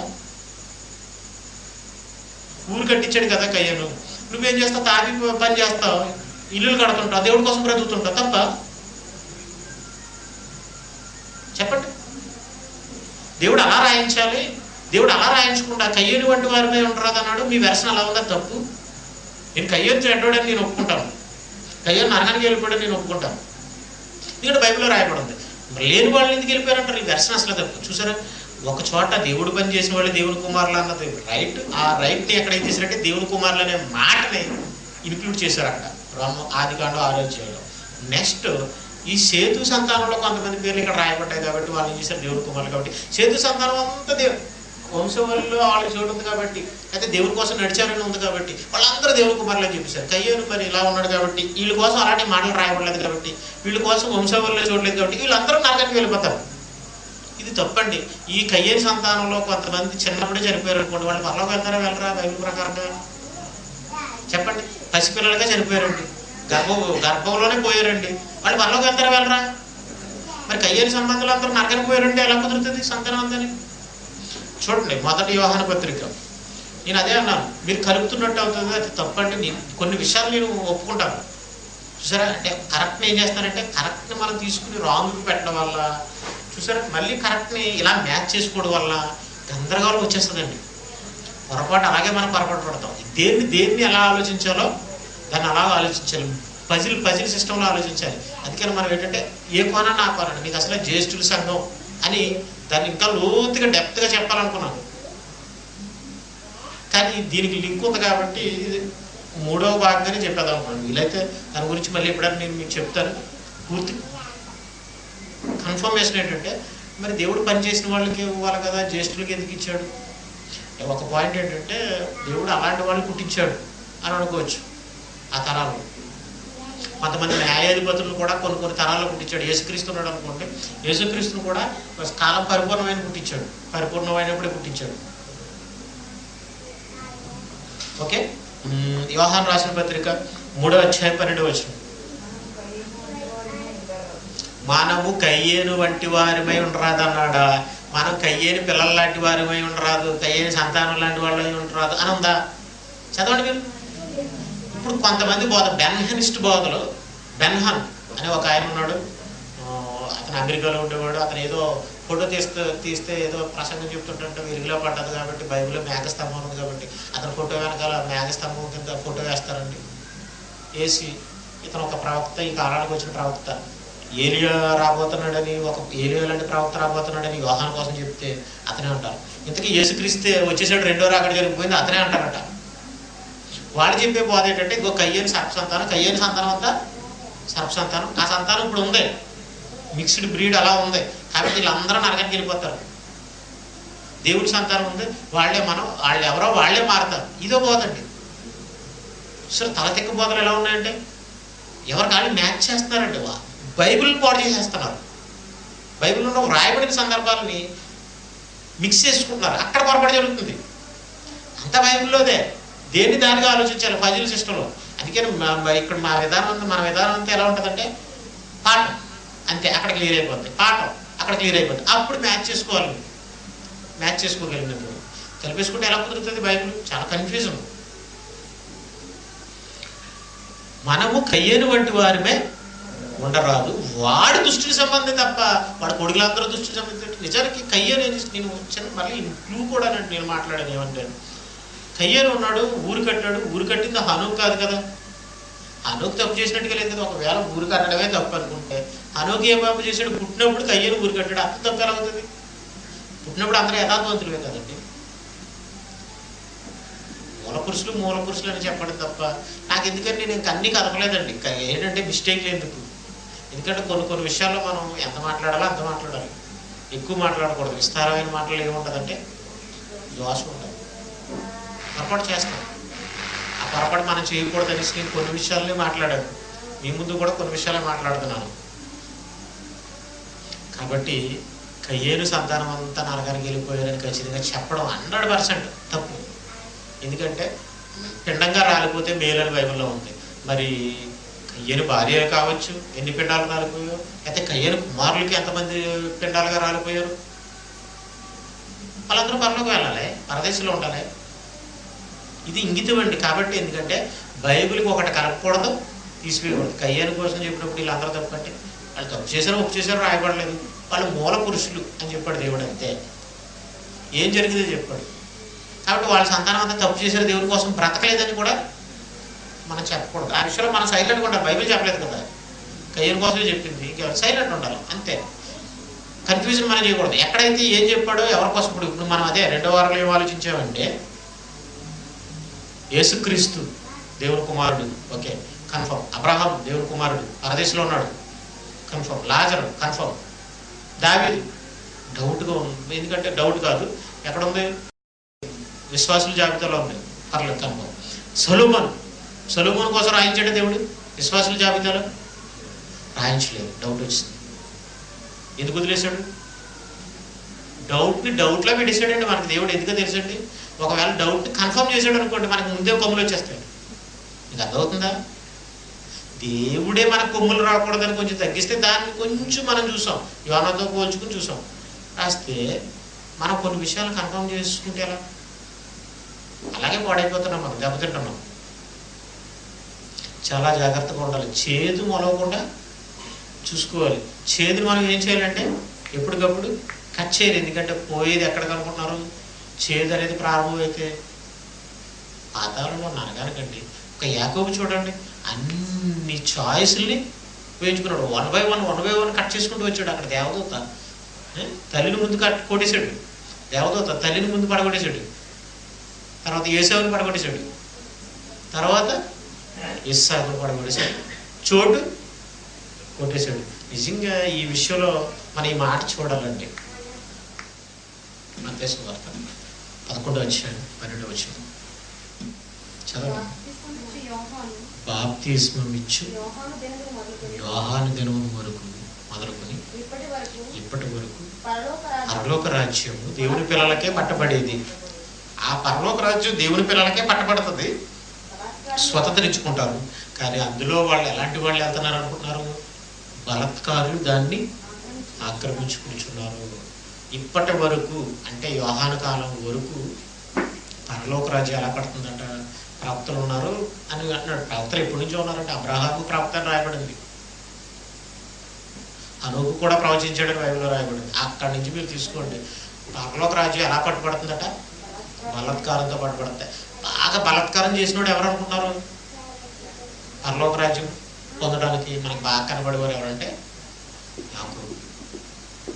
ఆయన శతవిధాలా ప్రయత్నం చేసాడండి, శతవిధాలా ప్రయత్నం చేసాడు, కొట్టేశాడు.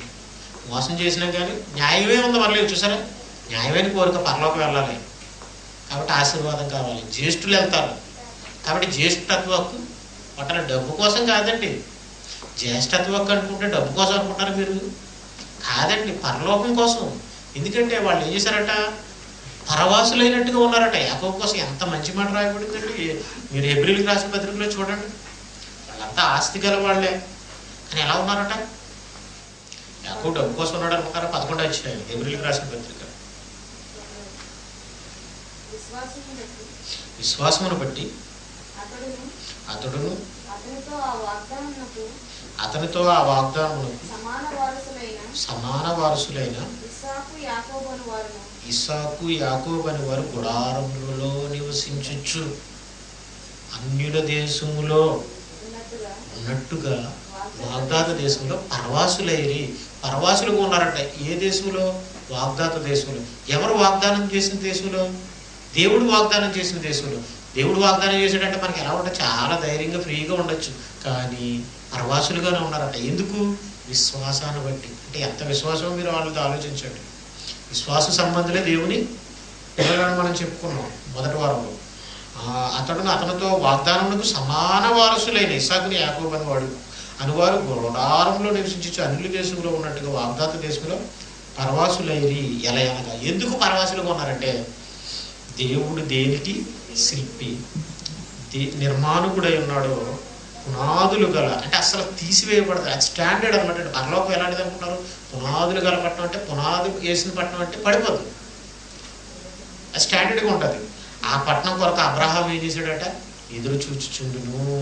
మరలా 13 వీరందరూ ఆ వాగ్దాన ఫలం అనుభవింపకపోయినను దూరం నుండి చూచి వందనం చేసి భూమి మీద పరదేశంలో యాత్రికులు ఉన్నామని ఒప్పుకుని విశ్వాసం గలవారే మృతి పొందిరి. అంటే ఆస్తి కోసం కాదంటే అబ్రహాం జ్యేష్ఠ, ఎవరో యాకోబు జ్యేష్ఠత్వ హక్కు కోరుకున్నది దేనికోసం అనుకున్నారు? పరలోక. అన్ని ప్రయత్నాలు పరలోక కోసం. అంటే అంత బలత్కారంగా అతను ప్రయత్నించాడు, బలత్కారంగా పట్టబడుతున్నాడు. ఒక వ్యభిచార స్త్రీ, పేరే వ్యభిచార స్త్రీ అని అంటుందంటే మరి పరలోకం వెళ్తుందండి? ఆవిడ వెళ్ళరండి. పాపాత్మురాలైన స్త్రీ, ఆ గ్రామంలో ఆ ఊరిలో పాపాత్మురాలైన స్త్రీ అటండి. వేరే పాపాత్మురాలని స్త్రీ ఉందంటే ఆవిడ పరలోకం వెళ్తుందండి? వెళ్దండి. కానీ వాళ్ళకి పరలోకంలో చోటు దొరికినట్టుగా మనం చూస్తాం బైబిల్లో. ఈ సువార్త ఎక్కడ ప్రకటింపబడినో, ఈమె చేసినది ఈమెకి సాక్షాత్తంగా ప్రకటింపబడి, ఈమె విస్తార పాపములు క్షమించబడ్డాయి అన్నాడు. ఎందుకంటే అత్తరగుడ్డి తీసుకొచ్చి పగలు కొట్టేసి కన్నీళ్లతో యేసు పాదాలను తడిపిందంట, తల వెంట్రుకలతో తుడిచిందంట, అత్తరు పాదాలకు పూసిందటండి. ఎంతో విలువైన అత్తరు అంటే ఎంత ప్రేమించిందో మీరు ఆలోచించండి. ఎందుకు అనుకుంటారు? అతన్ని ఇంప్రెస్ చేసి ఎలాగైనా సరే నా పాపాలు క్షమింపబడాలి, నేను పరలోకం వెళ్ళిపోవాలి అని అనుకుందండి. అది బలత్కారం. ఎందుకంటే ఆ ఇంట్లోకి వచ్చిన వాళ్ళు చదువుకున్నారండి. ఏంటంటే ఈయన ఎవడో ప్రవక్త అయితే ఆ వచ్చిన ఎవరో తెలుసు కూడా, ఎందుకు రానిస్తాడు అసలు, ఎందుకు ఈవిడిని టచ్ చేయిస్తాడు అని అంటే యేసుప్రభు వారు ఏమన్నా తెలుసండి, సిమోను నేను నీ ఇంట్లోకి వచ్చినప్పుడు నువ్వేం చేయలేదంటే నాకు కనీసం నీళ్ళు ఇవ్వలేదు. కానీ ఈవిడేం చేసింది, నేను వచ్చిన దగ్గర నుంచి నా పాదాలని ముద్దు పెట్టుకున్నట్ట మారలేదు. అప్పుడు పాదాలు ముద్దు పెట్టుకుంటుంది. మనమైతే ఎవరు ఏం ముద్దు పెట్టుకుంటామండి? చేతులు ముద్దు పెట్టుకుంటాం, మొక్కలు ముద్దు పెట్టుకుంటాం, అసలు ముద్దు పెట్టుకుంటాం, మరి ఎక్కడైనా ముద్దు పెట్టుకోవచ్చు. ఇంతకీ ఎక్కడ ముద్దు పెట్టుకుంటుందంటే ఆవిడ పాదాలని. ఎందుకు ముద్దు పెట్టుకుంటుంది అనుకుంటారు? బలత్కారం అండి. ఆయన బలత్కారం చేస్తుంది.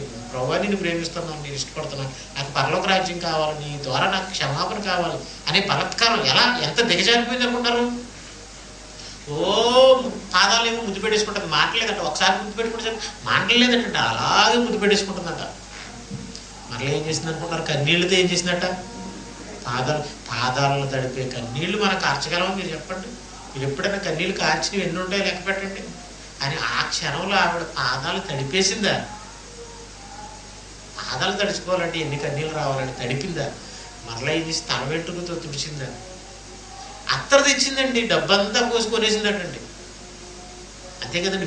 మిక్కిలి విలువైన అంటే జక్కయ్య మీకు తెలుసు కదా, మీకు ఒకసారి జ్ఞాపకం చేస్తున్నాను. బలత్కారంగా పట్టుబడుతుందంటే అందరి దగ్గర కొంచెం దారుణంగా వసూలు చేసేవాడు, సుంకపుదారుడు అతను.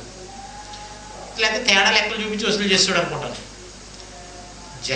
ఒక్కసారి పైకి చూసేటప్పటికి ఏమైపోయాడు? పడిపోయాడండి యేసుప్రభు వారు. ఒక్కసారి చూసేటప్పటికి. ఎందుకంటే నన్ను ఎక్కడ చూస్తారు, వీళ్ళందరూ సుంకపు ట్యాక్స్ కలెక్ట్ చేసేవాళ్ళు అయితే పాపుల కింద చూసేవారు. వాళ్ళు సుంకర్లు పాపులు అనేవారు. వీళ్ళు అలా చూస్తుంటే పాప వీళ్ళు ఎవరో నన్ను చూడండి, ఎవరు దగ్గరికి రానివ్వరు అని మేడి చెట్టు ఎక్కి కూర్చున్నాడు. కొట్టోడు మేడి చెట్టు ఎక్కాడండి. ఎక్కితే యేసుప్రభు వారు ఆ త్రావు వెళ్ళిపోతే ఎవరిని చూశాడు అనుకుంటున్నారు? జక్కీని చూశాడు. వీళ్ళందరూ నన్ను పట్టించుకోరు, వీళ్ళేమో ఆయన చూడాలని మీద పడిపోతున్నారు, ఎగబడిపోతున్నారు. ఈయనేం చేశాడంటే నన్ను చూశాడు అని ఆయన ఏం చేశాడంటే చూసి దిగిరమ్మన్నాడండి. అంటే చూపుకే పడిపోయాడు యేసుప్రభు వారికి అర్థమైపోయింది. నా ప్రేమ ఏంటో అతను అర్థం చేసేసుకున్నాడు. పడిపోయాడు, రా దిగిరా, నీ ఇంటికి నేడు రక్షణ వచ్చింది. ఆ మాటకు ఆయన ఏమన్నాడు తెలుసండి, నేను ఎవరి యొద్ద అయినా అన్యాయంగా తీసుకుంటే అది ఇచ్చేస్తానన్నది 4 ఇంతలు ఇచ్చేస్తానన్నాడు. ఎందుకు అన్నాడు అనుకుంటున్నారు? 1+1 ఆఫర్ ఉంటుంది, లేకపోతే 2 ఆఫర్ ఉంటుంది, 3 ఉంటుంది, 4 పెట్టేసాడు. 4 ఇంతలు 100 రూపాయలు తీసుకుంటే 4 ఇంతలు వేసి 500 ఇచ్చేస్తానన్నాడండి. నిజంగా ఎవరండి అలా అంటారు అన్నమాట? ఎందుకు అన్నాడు అనుకుంటున్నారు? యేసుక్రీస్తుని ఇంప్రెస్ చేసి పరలోకం కొట్టేద్దామని. అప్పుడు యేసుప్రభు ఇతను అబ్రహాము చూసారా బలత్కారంతో యేసుక్రీస్తుని అలా ఇంప్రెస్ చేసేసి వాళ్ళు ఏం చేశారు అనుకున్నారు? కొట్టేశారండి. ఆ క్షణంలో కొట్టేశారండి పరలోకాన్ని. అలా ఉండాలండి మనం, కనీసం అలాగన్నా ఉండాలి.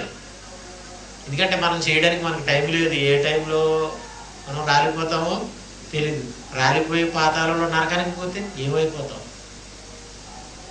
అది బలత్కారంగా పట్టబడుతుంది. ఇప్పుడు మనము ఏంటి పని చేసేసి శోధనం చేసుకున్నట్టు ఎక్కడ దొరుకుతుంది? అసలు పని చేయడానికి టైం ఉంటుందా? ఆ పని చేసి మనం సంపాదించేయగలమా? దేవుడిని ఇంప్రెస్ చేసేయగలమా? వాళ్ళు ఇంప్రెస్ చేశారే, వాళ్ళ ముందు మనం ఏం కనపడతామండి? ఒక పౌలు ముందు మనం ఏం కనపడతామండి? ఒక స్టెఫన్ ముందు మనం ఏం కనపడతామండి? వాళ్ళ సంపూర్ణులు అంటే వాళ్ళ చేసి మనం బ్రతికి పరలోకం కొడతామంటే వాళ్ళ ముందు మనం కనపడతామా? అసలు ఏనుగు ముందు చేయం కనపడుతుందా? కనపడదండి. అలాంటి వాళ్ళు మన భక్తి మన పనిని ఎక్కడ కనపడుతుందండి? కాబట్టి కొట్టాలంటే మనం బలత్కారంతో కొట్టాలి. మీకు అర్థమవుతుందండి? అప్పుడే మీరు దేవుని కుమారులు అవుతారు, లేకపోతే కాదు. ఎందుకంటే మనం ఆల్రెడీ యాకోబులమే నిజంగానే. కానీ యాకోబు అలా ఉపయోగించాడు ఆ తెలివిని. ఏసావులో ఉండిపోయి తృణీకరించేసి పట్టించుకోకుండా ఒకసారి దేవుడిలో ఉండి మళ్ళీ పొందాలనుకుంటున్నాడు. దేవుడికి బాగా పిచ్చెక్కిస్తావు అనుకోండి, కోపరపిస్తావు అనుకోండి, ఏం చేస్తాడు అనుకుంటారు? ఇంకా నీకు అవకాశం ఇవ్వకూడదు అనుకుంటాడు అంతే. దేవుడు ఆ డిసైడ్కి వచ్చాడా, నీకు ఏం ఉండదు, బోధ ఉండదు, ఏం ఉండదు, బుర్రలోకి ఏమి ఎక్కువ. కాబట్టి చివరి మాట తీసి ముగిచ్చేస్తాను. ఏప్రిల్కి రాసిన పత్రిక 3వ అధ్యాయం 13వ వచనం. శబ్దం విని ఎడల. శబ్దం అంటే ఒకప్పుడు వాళ్ళు విన్నారు, మాట విన్నారు, అది శబ్దం అని చెప్తున్నాడు. నేడు మీరు ఆయన శబ్దం విని ఎడల. కోపం ఒకప్పుడు ఇశ్రాయేలు పుట్టించినప్పటి వలె మీ హృదయములను గట్టిగపరచుకోండి అని ఆయన చెప్పిన గనక అన్నాడు. అలా కోపం చేసిన వాళ్ళు ఏం చేశాడు అనుకుంటున్నారు? నా విశ్రాంతిలో ప్రవేశింపరని చెప్పాడు. 11వ వచనం చూడండి. గనుక నేను నా కోపంతో ప్రమాణం చేసినట్టు వారు నా విశ్రాంతిలో ప్రవేశింపరని చెప్పి తిని. దేవుడు అక్కడ డిసైడ్ అయిపోతాడు, పరలోకంలో వీళ్ళకి నా విశ్రాంతిలో ఉండదు, ప్రవేశించకూడదని ప్రమాణం చేసుకున్నాడట. ఇవ్వకూడదురా బాబు వీళ్ళకి ఇంకెంతైనా. చూసారా, కొంతమంది ఏమో బలత్కారంతో పరలోకాన్ని కూడా వేస్తారు. ఆయన ఏం చేస్తాడంటే కొంతమంది విషయంలో ఆయన ఒట్టు పెట్టేసుకుంటున్నాడు, వీడికి పరలోకం ఇవ్వద్దు ఆయన ఒట్టు పెట్టేసుకుంటున్నాడు అండి దేవుడు. ఏంటంటే అలా ఒట్టు పెట్టేసుకున్నాడు అంటే ఇంకేమన్నా ఉందా మన విషయంలో? అయిపోయింది, పని అంతా అయిపోయింది. ఇంక నువ్వు ఏం చెప్పాలండి? పుట్టావు, పెద్దోడేవి, ఇంకో పిండంగా రాలిపోయినా పర్వాలేదు, ఒట్టు పట్టుకునే పరిస్థితి మాత్రం తెచ్చుకోకూడదు మనం. అర్థమవుతుందండి? కిందకి చూడండి, 4వ అధ్యాయం 1-2 వచనం.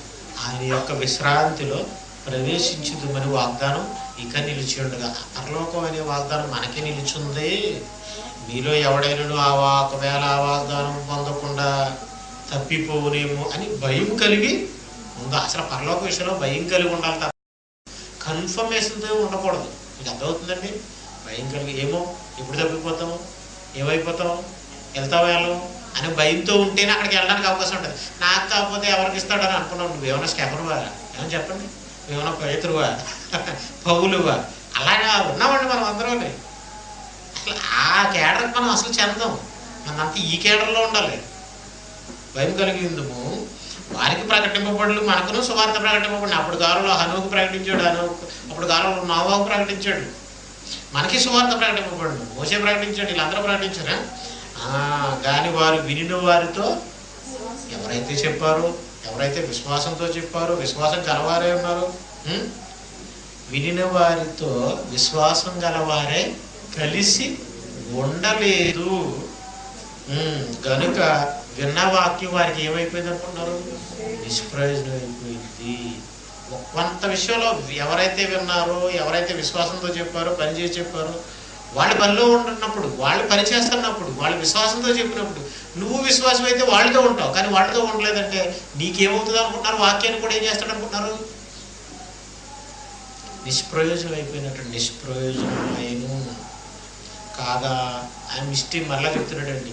మీకు అంత నోటెడ్ బాగా తెలియాలంటే ఏమంటాడంటే, జగత్ పునాది వేయబడినప్పుడే ఆయన కార్యములన్నీ సంపూర్ణమైన. ఈ విశ్రాంతి గురించి అయితే అంటే ఇది ఒకటే సంపూర్ణం అవ్వలేదు, ఈ వాగ్దానం మాత్రం నిలిచింది. ఇది ఇంకా ఫుల్ అవ్వలేదు. అవకాశం నీకు ఉంది. సినిమా అంటే థియేటర్లో కొత్త సినిమా అంటే ఆడుతుందండి, పెద్ద హీరో సినిమా, ఫస్ట్ రోజు అండి ఇక్కడ హౌస్ఫుల్ బోర్డు పెట్టేసరికి అయిపోయిందిరా అని వెనకొచ్చేస్తాం, అంతే కదండి. హౌస్ఫుల్ బోర్డు పెట్టలేదు అనుకోండి, ఇంకా తోసుకుని వెళ్ళిపోతారండి. చూసుకుంటారండి హౌస్ఫుల్ బోర్డు ఎట్టుందో లేదండి, తోసి అలా అంటే పరలోకం వెళ్ళడానికి ఇంకా అవకాశం ఉంది. హౌస్ఫుల్ బోర్డు ఇంకా పెట్టలేదు. ఇది విశ్రాంతి నిలిచిందని అన్నాడు. నేను కోపంతో ప్రమాణం చేశాను అన్నాడండి. ఇక్కడ చూడండి 9వ వచనం అండి, 4:9. దేవుని పిల్లలకు కాబట్టి దేవుని ప్రజలకు ఆ పరలోకానికి ఇంకా హౌస్ఫుల్ బోర్డు పెట్టలేదండి. పెట్టేస్తే మీరు ఏం చేసినా ప్రయోజనం ఉండదు. పెట్టలేదు. ఇప్పుడు మీరు ఏం చేయాలి? భయం ఉండాలి, యాకోబులాగా బలాత్కారం ఉండాలి. సినిమా టికెట్ల కోసం ఎలాగైతే హౌస్ఫుల్ బోర్డు పెట్టినంత వరకు దొమ్మిలోకి వెళ్ళిపోయి దూరిపోయి చెవట్లకి ఎక్కేసి చొక్కాలు చింపేసుకుని పోరాడుతుంటారు, చచ్చిపోతుంటారు. అలా మీరు ఏం చేయాలని అంటే పోరాడాలి. మీకు అర్థమవుతుందండి? ఇంకా నిలిచింది, హౌస్ఫుల్ బోర్డు పెట్టలేదు. అది మాత్రం కన్ఫర్మ్. ఎందుకంటే యేసుక్రీస్తు వచ్చేంత వరకు హౌస్ఫుల్ బోర్డు లేదండి. అన్ని సంపూర్ణ అయిపోయాయి, అంతా రెడీ అయిపోయింది. ఇది ఒక్కటే సంపూర్ణం అవ్వలేదు. హౌస్ఫుల్ బోర్డు పెట్టలేదు, టికెట్లు అవ్వలేదు. సినిమా రీళ్ళు అన్నీ రెడీగా ఉన్నాయి, సినిమాలో కుర్చీలు ఉన్నాయి, టెర ఉంది, అంతా ఉంది రెడీగా. హౌస్ఫుల్ బోర్డు టైం అయిపోగానే, హౌస్ఫుల్ అయిపోగానే ఏం చేస్తాడు? సినిమా వేసేస్తాడు. అదే అనమాట అండి, హౌస్ఫుల్ బోర్డు లేదు. ఇప్పుడు మీరు కుమ్మేసుకోవాలన్నమాట అండి. అలా పరలోకం కోసం ఏం చేయాలి? బలత్కారం అనమాట. ఏ ప్రయత్నం చేసేద్దామా, ఎలా చేసేద్దామా, ఏంటి అన్నట్టు ఉండాలండి. అదే తప్ప నిర్లక్ష్యంగా ఉండకండి. అయితే సినిమా హాల్ దగ్గరికి వెళ్ళి, పెద్ద హీరో సినిమా దగ్గరికి ఇలా చూసామనుకోండి, ఏమవుతుంది? లైన్ ఎక్కడ ఉందండి? ఎలా నేను వెళ్ళానండి సినిమాలకి, సరిగ్గా పక్క నుంచి లైన్ అంతా ఇలా కూడా తోసుకుని వెళ్ళిపోతుంటారు, పక్కన తోసుకుని వెళ్ళిపోతుంటారండి. ఆ గోడ పక్క నుంచి తోసుకుని వెళ్ళిపోతారు. హౌస్ఫుల్ బోర్డు పెట్టేసాడా, ఈ లైన్లోంచి ఒకరికొకరు జారిపోతారు. లైన్ అంతా వెంటనే కానీ అయిపోతుంది. తెలుసు కదండి. మీరు పూర్వకాలం సినిమాలకి వెళ్ళినప్పుడు మీరు సినిమాలో అందరూ కొట్టి చేయించుకోరు. అలాగా మనం ఏం చేయాలంటే ఇరుకు మార్గంలో ప్రవేశింప యేసుప్రభువు కూడా ఇచ్చాడు కదా మనకి శ్లోకం. ఇరుకు మార్గాన్ని ప్రవేశించడానికి సినిమాల్లో కొట్టుకున్నట్టు కొట్టేసుకోవడమే. మీరు సినిమా సందులో టిక్కెట్ల సందులో మరలా వాళ్ళు ఏం చేస్తారు అనుకుంటారు? ఆయన నేను అనుకునేవాడు అండి, ఏంట్రా బాబు టికెట్ మంచి చచ్చిపోతారు, కొట్టి చచ్చిపోతారు, ఒక్క పెట్టేద్దండి బాబు. సినిమాల్లో ఫ్యాన్లు ఉంటాయి తప్ప లైన్లో ఏముండవండి, ఫ్యాన్లు ఉండవండి. ఇంత పొడుగు లైన్ ఎందుకురా బాబు, ఒక్క పెట్టేస్తుంది, చచ్చిపోతావేమో అనిపించిందండి, భయం వేసింది. నడిచి వచ్చేవారు పైనుంచి. ఇరుకు మార్గం అండి. సినిమా ఏమో హాల్ ఏమో పెద్దది. సినిమా హాల్లోకి వెళ్ళడానికి ఏం చేయాలి? టికెట్ తీసుకోవాలి. ఆ టికెట్ మార్గం ఎలా ఉంటుంది? ఇరుకు మార్గం అండి. నాకు ఆ మాట చూసేటప్పుడు అదే జ్ఞాపకం వస్తుంది, ఇరుకు మార్గంలో ప్రవేశింప. అంతే, సినిమా థియేటర్లోకి వెళ్ళడానికి ఎలా పోరాడతావో అలా పోరాడాలి. ఆయన సినిమా చూపిస్తాడు, దేవుడు ఏం చేస్తాడు? దేవుడు తీసిన సినిమా అంటే ఏంటనుకున్నారు? పరలోకం అండి.